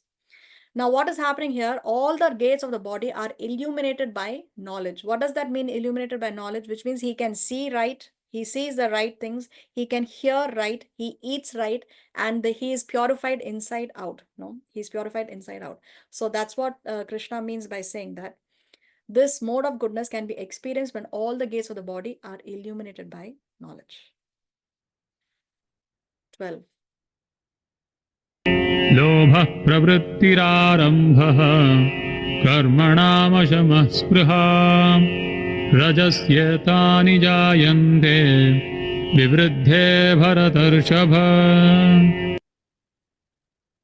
O chief of the Bharatas, when there is an increase in the mode of passion, the symptoms of great attachment, fruitive activity, intense endeavor, and uncontrollable desire and hankering develop. See, there are 5 characteristics here. Krishna is giving about the mode of passion. What are the 5 characteristics he gives? Great attachment, fruitive activity, intense endeavor, uncontrollable desire, and hankering. So one is never satisfied. One who's in the mode of passion is never satisfied by what he has. So there is a lot of attachment, there is a lot of hankering, there is a lot of endeavor, fruitive desire. So these are the symptoms of the mode of passion. One is never satisfied with what he has. We saw previously, no, in the 7th verse, how Trishna Sangena leads to Karma Sangena, how that hankering leads to one engaging in fruitive activities. So this is the mode of passion, mode of ignorance. अप्रकाशो प्रवृत्तिश्च प्रमादो मोह एव च तमस्येतानि जायन्ते विवृद्धे कुरु नन्दन. Translation: when there is an increase in the mode of ignorance, O son of Kuru, darkness, inertia, madness, and illusion are manifested. So mode of ignorance, darkness, inertia, madness, and illusion. So here there is no activity at all. There is only madness, darkness. No, everything is dark there because he is ignorant. There is no proper knowledge. He does not see right. He does not hear right. So just darkness, just ignorance. Madness and illusion and inertia. There is no activity. Say in mode of passion, there is excessive activity. In mode of ignorance, there is no activity at all. So now we will see the effects of the 3 modes: long-term effect, medium-term effect, and immediate effect, and then the direction post-death. I mean, the journey post-death. Let's see. यदा सत्त्वे प्रवृद्धे तु प्रलयं याति देहभृन् तदोत्तमविदां लोकान् अमलान् प्रतिपद्यते. Translation: when one dies in the mode of goodness, he attains the pure higher planets of the great sages. So if one dies in the mode of goodness, he attains to the pure higher planets of the great sages. So which is very nice. You can attain the higher planets, you can enjoy in Swargaloka, but it is not the best. It is not the best because still you are in the material world, and you can enjoy in the heavenly planets only as long as your credits last. Right? So if one dies in the mode of goodness, one can attain the higher planets of the great sages. But that is still again in the material world. So here you have a picture. There is unlimited facility for sense gratification. Everything is wonderful. But again, it is still in the material world. You cannot eternally live in this particular But then place. how these goddess and gods, they are there eternally in that material? No, It no. keep changing. Okay. Yeah, because all the devatas, it's a post. It's a post. Like Brahma is a post, we discussed, no? After 100 years of his lifetime, somebody else is appointed as Brahma. So it's only a So post. one point of time, I can also be this one of these devatas. Yes, you can be, but for that you have to qualify yourself. You can also go back to becoming Brahma. If you live 100 lifetimes, perfectly executing the religious duties of Varnashram Dharma, then you are qualified to become Lord Brahma. Okay. But it's against only a material desire. Do you think anyone is going back? It's very difficult, right, to follow those varna, shrama, whatever you said. Yeah, so that's why Krishna recommends bhakti. Bhakti Okay. is easy and it gives you the highest benefit. So that is intelligence. Okay. रजसि प्रलयं गत्वा कर्मसङ्गिषु जायते तथा प्रलीनस्तमसि मूढयोनिषु जायते. Translation: when one dies in the mode of passion, he takes birth among those engaged in fruitive activities. And when one dies in the mode of ignorance, he takes birth in the animal kingdom. So if one dies in the mode of passion, he takes birth amongst those engaged in fruitive activities, which is our planet. No, in the earthly planet only, we are engaged in fruitive activities. The law of karma, I mean, here we can make new karma. Okay, in this earthly planet, because this is called as the karma bhumi. Karma bhumi, the middle planetary system or the earthly planetary system is called as a karma bhumi. The higher and lower planetary systems are called as bhoga bhumi, where we are suffering or enjoying the results of the activities that we accumulated in the karma bhumi. Okay, so if one dies in the mode of passion, he takes birth amongst those engaged in fruitive activities, which is again, we are coming back to this particular planet. And when one dies in the mode of ignorance, he takes birth in the animal kingdom. So animal birth, animal kingdom birth, if one dies in the mode of ignorance, because it's the animals who are in the mode of ignorance. They don't know what is right or wrong. A tiger does not know that I should not engage in meat eating, right? A hog does not know that what he's eating is only stool. No, we human beings see it as obnoxious, but they think this is great. So animals are in the mode of ignorance. There is a question in the chat. Okay, let me see.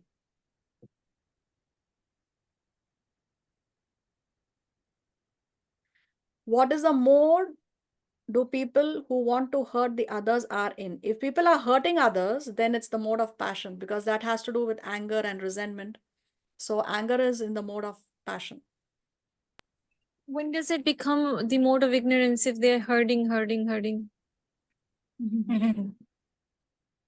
So if they're hurting, and then they come to the point where they don't even realize that I did wrong. No, they're just so brutal, like somebody who's a serial killer. Then again, it's a mix of passion and ignorance. Okay.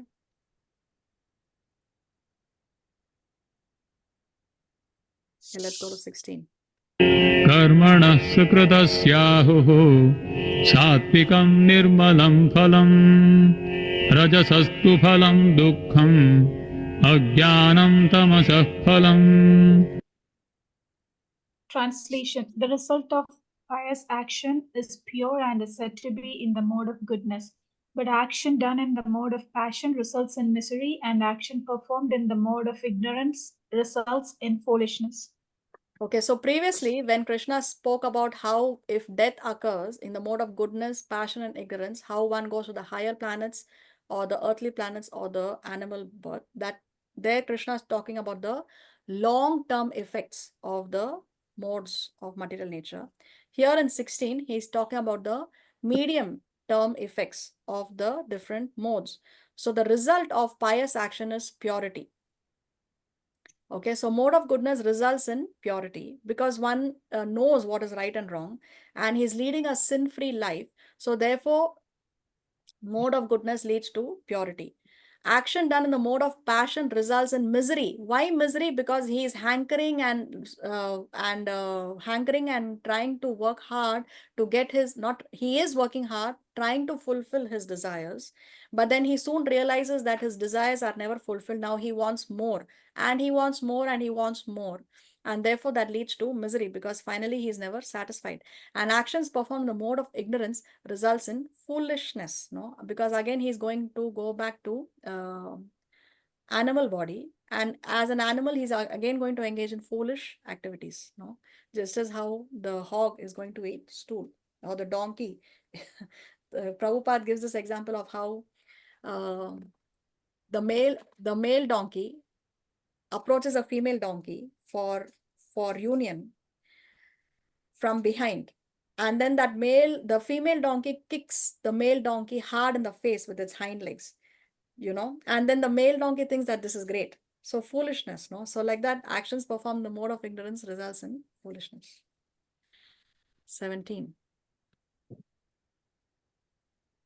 सत्त्वात् सञ्जायते ज्ञानं रजसो लोभ एव च प्रमादमोहौ तमसो भवतो ज्ञानमेव च. Translation. From the mode of goodness, real knowledge develops. From the mode of passion, greed develops. And from the mode of ignorance, develop foolishness, madness, and illusion.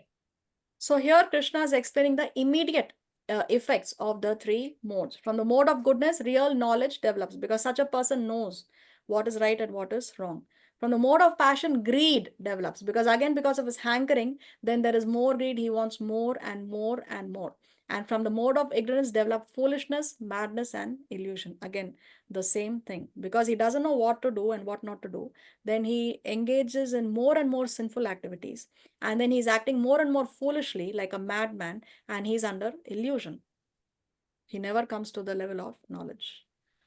See, Srila Prabhupada writes, if one indulges in meat eating anyway, it is understood that he is acting in ignorance and he's making his future very dark, very dark. See, person here engaging in meat eating, in the future life, he's going to get the animal body.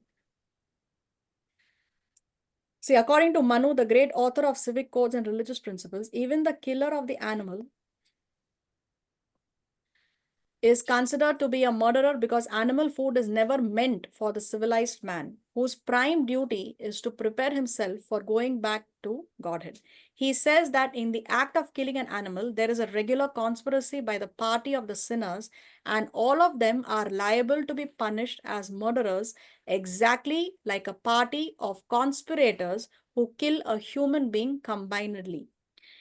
He who gives permission, he who kills the animal, he who sells the slaughtered animal, he who cooks the animal, he who administers distribution of the foodstuff, and at last, he who eats such cooked animal food are all murderers, and all of them are liable to be punished by the laws of nature. So there is a whole party of conspirators who take the karmic reaction, not only the person who's eating meat. Very, very important. The karma is shared by all these different people. Okay, sometimes people have I know people, they have restaurants, they are selling meat, but they say, I am a vegetarian, I don't eat. But I sell because that's my business. That is my rosy roti, they'll say. But see here, he who gives permission, he who actually kills the animal, he who sells the slaughtered animal. So if you are having a business and you're even selling products which contain meat, you take the karma. You may be a vegetarian, but still you take the karma. He who cooks the animal, even a person who's cooking that food, that meat, also takes the karma. He who administers distribution of the foodstuff. So you only distributing, you may be just transporting it. Maybe you're working in a restaurant and you're a waiter, you're a vegetarian, but you are transporting that plate from the kitchen to the table of the person who's going to eat. Even then you are bound by the karmic reaction. Okay. So, and at last, he who eats such cooked food are all murderers, and all of them are liable to be punished by the laws of nature. Yeah, Sri Radhe, you have your hand raised. Yeah, this page that you just read about the murder thing, that even if you're cooking meat and feeding others, then you are liable, even though you're vegetarian, but you're cooking for your family. And then what does it describe? Like if someone does deep dan, and then they says that you don't have to come to another birth again because you're doing deep dan in Kartik, and also you're keeping Ekadashi and all that. But then what happens then? And then you're watering Tulsi, even though you're doing all these. So one of the offenses to chanting the holy name is to commit sinful activities on the strength of chanting the holy name. What if the old One of lady the does? offenses of chanting the holy name is to commit sinful activities on the strength of chanting the holy name, which means the person is thinking, all right, I will chant the holy name. Or in your case, in your example, I'm watering Tulsi, I'm doing deep dan, I'm doing all this devotional service, but on the other side, I'm also committing sinful activities, then it is an offense. It is an offense against the chanting of the holy name. So then it becomes an offense. Then if you do Deepdan, nothing will happen to them, right? To whom? To those people that are doing that. Okay, so your question is for yourself or your question is for others? My question is for this old lady who cooks for her husband and her son meat. And lots of times I told her not to do so because you're going to get a karma for their reaction. And then she's done the Deepdan, Kartik and all that. And she keeps Ekadashi and all that. But she doesn't know that Ekadashi keeping and Kartik keeping can liberate her. She does not know. But she says what to do, you know. I stopped doing it. She became vegetarian. She has Laddu Gopal, but what to do? She's like, you know, but I've told her many times, do not do it. But then how do you then explain, like, if she does Deepdan to Kartik, but she doesn't even know it, you know, that she's going to get liberated if she does Deepdan. Okay, She so doesn't the even point, see, listen, the thing is when we preach to others, we have to try to understand that everybody is not going to be at the level or understanding that we are in. As devotees of Vaishnavas, we have to be merciful. The best you can do is what you are already doing. You try to explain to her, you try to give her some knowledge, and at least she is doing something. See, for her, she is not an initiated disciple. She does not have the mercy of Guru. I assume she's not initiated. No, she's not, but she's wearing tulsi now. Before she was a meat eater, now she has left meat Okay, eating. so slowly people will progress. Slowly they will progress. You cannot give 10 standard mathematics to a first standard child. Right, correct. Okay, so you be merciful. You give her your mercy, you do your best, but there is no point because yeah, she will progress slowly. At least she is doing something. Something is always better than nothing. Okay, She has so no lines in her hands. Her lines are completely cleared out. She has only 3 lines: heart line, lifeline, and brain line. Very clear, very beautiful lines. Entire hand is cleared out. okay, you do what you can do as a Vaishnava. What more can you do? Yeah, Divya, you have your hand raised. Yeah. Hare Krishna. Hare Just now you explained people associated with, for example, when you cook or you deliver, you transfer the meat or whatever you do regarding the meat thing to get the karma, right? Even if you cook, even if you serve, so you get Yes, the karma. yes. What about people like the doctors or the nurses or the matronas who who do the abortion for the people, for the ladies? The lady wants to get her child aborted, it's her decision, but the doctor, the nurse, the matrona is helping her. Yeah, they So are do they also get, partners in the crime. They are also partners in the crime. but one way it's their profession, right? Yeah, but profession doesn't mean that you can do sinful activities. You can always choose another profession. A doctor can always refuse to conduct an abortion. Okay, so that was my question. So even they get the karmas? Most definitely, yes. They are partners in the crime. Thank Okay? you. You're welcome. Okay. ऊर्ध्वं गच्छन्ति सत्त्वस्था मध्ये तिष्ठन्ति राजसाः जघन्यगुणवृत्तिस्था अधो गच्छन्ति तामसाः. Translation. Those situated in the mode of goodness gradually go upward to the high planets.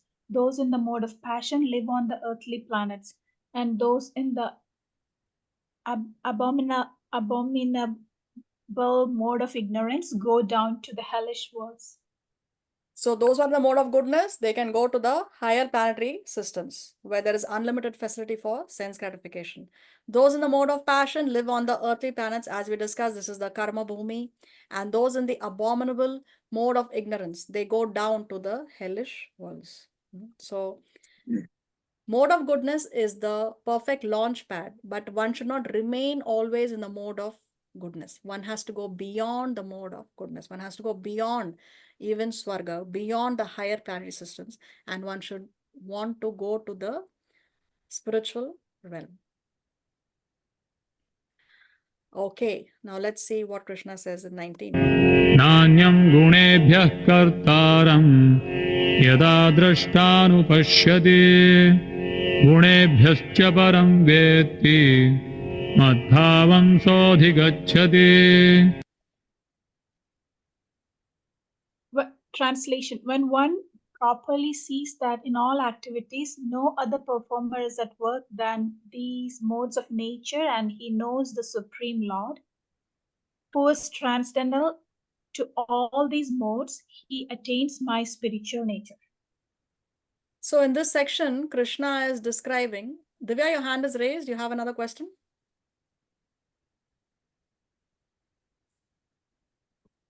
Okay. Hello? Yeah. Sorry, by mistake. Okay. So here in this section, Krishna is going to explain how can one transcend, how can one go beyond these three modes in this section. So first he's saying in this section that yes, all the activity is being performed by the three modes. And one who properly sees that in all activities, no other performer is at work other than these three modes. And he who knows the Supreme Lord, who is transcendental to all these modes, such a person attains my spiritual nature. So in simple terms, Krishna is saying that all the activities are performed by the modes of material nature. And one who can understand this, and one who can understand Krishna. Now, Krishna says that he is transcendental to these modes. So, Krishna is beyond, the Supreme Lord is beyond these three modes. So, one who can understand this, a devotee of the Lord, he is also transcendental to the modes of material nature. So, the Lord is not under the influence of the modes of material nature, nor are his devotees. So if one is in the transcendental mode of goodness, even if he may be in the material world, he is still transcendentally situated. He is not disturbed by the modes of material nature because he knows how to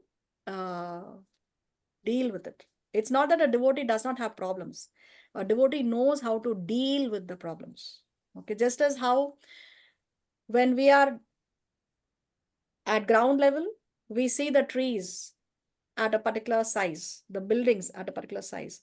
But if we board a plane and we go higher and higher, the trees and the buildings are still existing.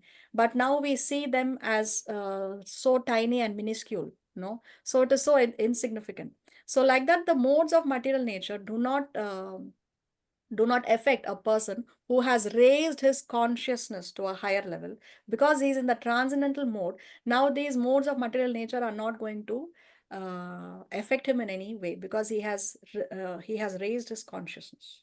Okay, so Krishna is saying that all activities are performed by the modes of material nature. Everyone here is under the modes of material nature, but the Lord is beyond the modes, and so are the devotees of the Lord. Should we stop or should we finish the chapter? You can Mataji, finish. finish it, Can Mataji. we finish? Anybody has a problem? Yes, please. Yes. Okay, shall we finish it? Yes, Mataji. Okay. गुणानेतानतीत्यत्रीं देहि देहसमुद्भवान् जन्म मृत्युजरा दुःखैर्विमुक्तोऽमृतमश्नुते. Translation: when the embodied being is able to transcend these three modes associated with the material body, he can become free from birth, death, old age, and their distresses, and can enjoy nectar even in this life. So when the embodied being means what? Embodied being means we are having this body, a material body, no? That is embodied being. So when we are able to transcend these three modes, then we can become free from the distresses of birth, death, disease, and old age. And we can enjoy nectar even in this life. So it's not necessary that we have to be in the spiritual world only to enjoy the nectar. If you are a devotee, if you are associating with the Lord, if you are cooperating with the Lord, if you are serving the Lord, you can enjoy nectar even in this life. You can make your home itself Vaikuntha. That is the potency of bhakti. Now Arjuna Uvacha. Arjuna is speaking for the first time in this chapter. Arjuna uvacha कैर्लिङ्गैस्त्रीन् गुणानेतान् अतीतो भवति प्रभो किमाचारः कथं चैतान् त्रीन् गुणान् अतिवर्तते. Translation. Arjuna inquired, O my dear Lord, by which symptoms is one known who is transcendental to these three modes? What is his behavior and how does he transcend the modes of nature? So Arjuna is asking very, very crucial questions here. It is this question of Arjuna that actually leads Krishna to again establish the superiority of bhakti. So you see how Arjuna asks the very crucial and very, very important questions. So Arjuna inquires, "Oh my dear Lord, by which symptoms is one known who is transcendental to these three modes? What is his behavior?" So what Arjuna wants to know, how can we identify what mode a person is in? No, what is the behavior of such a person? And then very, very important question he asks, how does he transcend? So how can one transcend these modes of nature? So one may ask, what is the difference between the word symptoms and behavior? What are the symptoms of a person who is in a particular mode, and what is the behavior of such a person? So what is the difference between symptoms and behavior? Symptoms are something that only we can perceive, and behavior is something that others can also see. So this is the difference between symptoms. For example, if I have a headache, then only I know. No, this is a symptom that I know something is wrong in my body. So symptoms is something that only we know, but behavior is something that even others can perceive in you. So he wants to know what are the symptoms and what is the behavior of a person in any of the modes. And then very crucial question he asks, how to transcend the modes of nature. So let's see what Krishna says. So 22, 23, 24, 25, these shlokas are clubbed together. श्रीभगवानुवाच प्रकाशं च प्रवृत्तिं च मोहमेव च पाण्डव न द्वेष्टि सम्प्रवृत्तानि न निवृत्तानि काङ्क्षति उदासीनवदासीनो गुणैर्यो न विचाल्यते गुणा वर्तन्त इत्येवं योऽवतिष्ठति नेङ्गते समदुःखसुखः स्वस्थः समलोष्टाश्मकाञ्चनः तुल्यप्रिया प्रियो धीरः तुल्यनिन्दात्मसंस्तुतिः मानापमानयो तुल्यः तुल्यो मित्रारिपक्षयोः सर्वारम्भपरित्यागी गुणातीतः स उच्यते.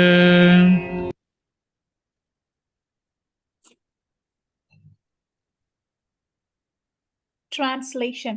The Supreme Personality of Godhead said, O son of Pandu, he who does not hate illumination, attachment, and delusion when they are present or long for them when they disappear, who is unwavering and undisturbed through all these reactions of the material qualities, remaining neutral and transcendental, knowing that the modes alone are active, who is situated in the self and regards alike happiness and distress, who looks upon a lump of earth, a stone, and a piece of gold with an equal eye, who is equal toward the desirable and the undesirable, who is steady, situated equally well in praise and blame, honor and dishonor, who treats alike both friend and enemy, and who has renounced all material activities, such a person is said to have transcended and modes of nature. The modes of nature. So out of the three questions that Arjuna asked, Krishna is answering the first two in this set of verses. So first he's talking about the symptoms of a person who has transcended the modes of nature. So what are the symptoms? Krishna says, such a person does not hate illumination, attachment, and delusion when they are present, or long for them when they disappear, which means they are not hankering for happiness, and neither are they feeling morose and disappointed when there is any difficulty or if there is something that is externally bringing them sadness. Okay, so they are neutral. They are neutral. They are undisturbed through all these reactions of the material qualities. Say that they are doing their material duties, and they're also engaging in devotional service so that they can get over the material identification, anything that is identifying themselves with the body. So this is the symptom of a person who has transcended the modes of material nature. Now, what is the behavior of such a person? So he is unwavering and undisturbed through all these reactions of the material quality. So how he behaves, he behaves as though he's never disturbed. He's never disturbed. He remains neutral and transcendental. He knows that the modes alone are active, who is situated in the self. So he is self-satisfied. He's situated in the self. He's self-satisfied. He knows that he is here because of a reason, and how he should use this human body and in order to realize God. So he's situated in the self and regards alike happiness and distress. He who looks upon a lump of earth, a stone, and a piece of gold with an equal eye. So what does that mean? Just because a piece of gold may be more valuable in terms of money than stone or a lump of earth, it does not mean that he values gold more than he values stone or earth. For him, what determines what is more valuable is what can be used in the service of Krishna. If a lump of earth can be used in the service of Krishna better than the piece of gold, then that is what is more valuable for him. No? So for him, a lump of earth, stone, anything is valuable only according to its according to the use it can, according to what use it can be put to in the service of the Lord. That's what matters. He who is equal towards the desirable and the undesirable. He who is steady, situated equally within praise and blame, honor and dishonor. So the people can see that this person behaves equally when he is honored, and also behaves equally when he is dishonored. No, if somebody praises him, if somebody blames him, his attitude is the same towards such people. He who treats alike both the friend and the enemy, and he who has renounced all material activities, such a person is said to have transcended the modes of material nature. So here you see in this section, Krishna has explained the symptoms and the behavior of such people. Now the more important question, or the third question of Arjuna, how to transcend the modes. मां च योऽव्यभिचारेण भक्तियोगेन सेवते सगुणान् समतीत्यैतान् ब्रह्मभूयाय कल्पते. Translation: One who engages in full devotional service, unfailing in all circumstances, at once transcends the modes of material nature and thus comes to the level of Brahman. So how to transcend the modes of material nature? By engaging in full devotional service, unfailing in all circumstances. So again, now Krishna is highlighting the glories of bhakti, devotional service. Thanks to Arjuna's question. Because Arjuna asked that question, how to transcend, therefore Krishna is again now speaking on the glories of devotional service, speaking on the glories of bhakti. So we see how Arjuna asked the very important, crucial questions in the Bhagavad Gita. So again, Krishna is glorifying bhakti. So he's saying one who engages in full devotional service and unfailing in all circumstances. So yes, Maya is going to bring in obstacles. Maya is going to bring in so many tests, but we have to unfailingly execute bhakti, unfailingly execute devotional service. So then one can transcend the modes of material nature and come to the level of Brahman. So we know that there are three three levels of God realization: the Brahman realization, Paramatma realization, and the Bhagavan realization. And Brahman realization means realizing God as the light. It is the first stage of God realization. So even to come to the first stage of God realization, one needs to engage in devotional service. See, Bhakti Yoga connects us with the one beyond the modes, thereby decreasing their disruptive influences upon us. So see here, we are under the influence of the three modes. You see here, living entities, we are working hard and we are under the influence of the three modes. But what bhakti does is, it connects us to the person who's beyond the three modes. See, Krishna is not under the influence of these three modes. So when we engage in his devotional service, when we connect to the Lord, when we cooperate in the plan of the Lord, then we can reduce this disruptive influence of these modes of material nature, because now we are connecting to the person who's beyond these modes. That is the advantage of Bhakti Yoga. So we seek to connect with Krishna, and then Krishna also seeks to connect with us. So that therefore we are able to overcome the disruptive forces of the modes of material nature.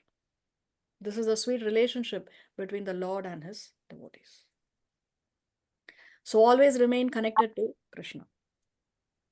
When we have to connect to any device, to the Wi-Fi, to the internet, then we need a password. So what is the password for us to connect to the Krishna network? Hare Krishna Mahamantra. Exactly. repeat. Yes, it's the Hare Krishna Maha Mantra. Hare Krishna, Krishna Krishna, Hare Hare. Hare Rama, Rama Rama, Hare Hare. Okay, let's see what Krishna says next. ब्रह्मणो हि प्रतिष्ठाहम् अमृतस्याव्ययस्य च शाश्वतस्य च धर्मस्य सुखस्यैकान्तिकस्य च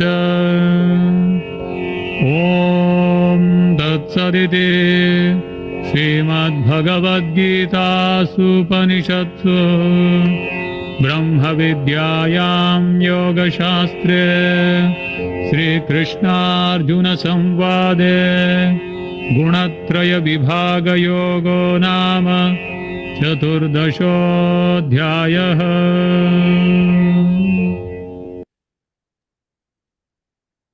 Translation.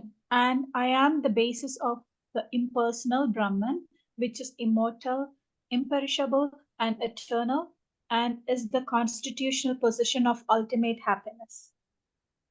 See, previously in 26, Krishna said that by engaging in full devotional service, one comes to the level of Brahman. So even for the basic, the first step of God realization, even for that we need devotional service. So because of that, one can come to the first stage of God realization, or come to the level of Brahman. Now Krishna goes on to say in the last chapter that Brahman, he says that I am the basis of that Brahman effulgence. No? So this is how Krishna concludes that chapter. So what does he say? I am the basis of the impersonal Brahman. So Brahman effulgence is the first stage of God realization, and Krishna is Para Brahman. He is Para Brahman. He is the basis of that Brahman, which is immortal, imperishable, eternal, and is the constitutional position of ultimate happiness. So even for that Brahman realization stage, we need bhakti. What to speak of Paramatma realization and Bhagavan realization. So on that note, by the mercy of Guru and Krishna, we come to the end of chapter number 14. Let's see what Prabhupada writes in the purport. Srila Prabhupada says, when a living entity conditioned by this material nature begins the cultivation of spiritual knowledge, he elevates himself from the position of material existence and gradually rises up to the Brahman conception of the Supreme. This attainment of the Brahman conception of life is the first stage in self-realization. At this stage, the Brahman realized person is transcendental to the material position, but he is not actually perfect in Brahman realization. So Brahman realization is the first stage, but it is not the perfect stage, because we know beyond the Brahman realization is the Paramatma realization, and beyond the Paramatma is the Bhagavan realization. If he wants, he can continue to stay in the Brahman position and then gradually rise up to the Paramatma realization and then to the realization of the Supreme Personality of Godhead. So if he wants, Srila Prabhupada says, if he wants, he can continue to stay there and then gradually rise up to Paramatma realization and then to the realization of the Supreme Personality of Godhead. Of course, we know that there is also an express elevator. One can engage in devotional service and also realize Bhagavan. That is the express elevator of bhakti. So here you have the chapter overview, which you can read when I share the slides in the group. So with that, by the mercy of Srila Prabhupada, by the mercy of Krishna, we come to the end of chapter number 14. Srila Prabhupada ki jai, Srimad Bhagavad Gita ki jai. Do we have any questions or comments? Can you share that overview today? It's very interesting. Yes, I will do that. Anything else?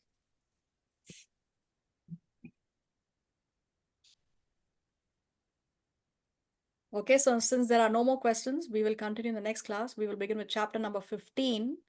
15th chapter is the shortest chapter in the Bhagavad Gita, along with the 12th chapter. Only 20 verses are there. And so we are quickly advancing towards the end of the Bhagavad Gita. By the end of the next class, we will be putting up the exam of chapter number 15. So your last date for submitting exam of chapter 14 is Friday, right? Is Friday the last day? Yes. 16th. No, today is Saturday. Yes, 16th Friday is the last day. Okay, so I personally enjoyed very much today's session. Thank you for your questions. As I said, asking questions is a sign of intelligence. It's very, very important to ask questions. So thank you very much for your questions, and please continue asking your very important questions. Thank you. Thank you for your guidance. Thank you very Thank much. you. Hare Thank you, Krishna. Hare Thank you. Krishna. Thank you, Thank you, Mataji. Mataji. Koti Dandavat Pranam. Jai Dedicating Shri your Ram. knowledge Jai Jai and Pata sharing your knowledge. Thank you, Sanam Mataji ki jai. Kripa Hare sindhu Krishna. vacha patitanam pavanebhyo vaishnavebhyo namo namaha. Srila Prabhupada ki jai, Srimad Bhagavad Gita ki jai. Hare Krishna. Jai Shri Ram Mataji ki jai. Jai Jai Pataka Maharaj ki jai. Shri Bhagavad Gita ki jai. Thank you, Mataji. Koti Dandavat Pranam. Hare Hare Krishna. Krishna. Thank you. Hare Krishna. Thank you, Sanam. Hare Krishna. Hare Krishna. Hare Krishna. Hare Krishna. Hare Krishna Mataji, pranams. Hare Krishna. Hare Krishna. Thank you. Hare Krishna. Hare Krishna. Hare Krishna Mataji, Dandavad. Hare Krishna.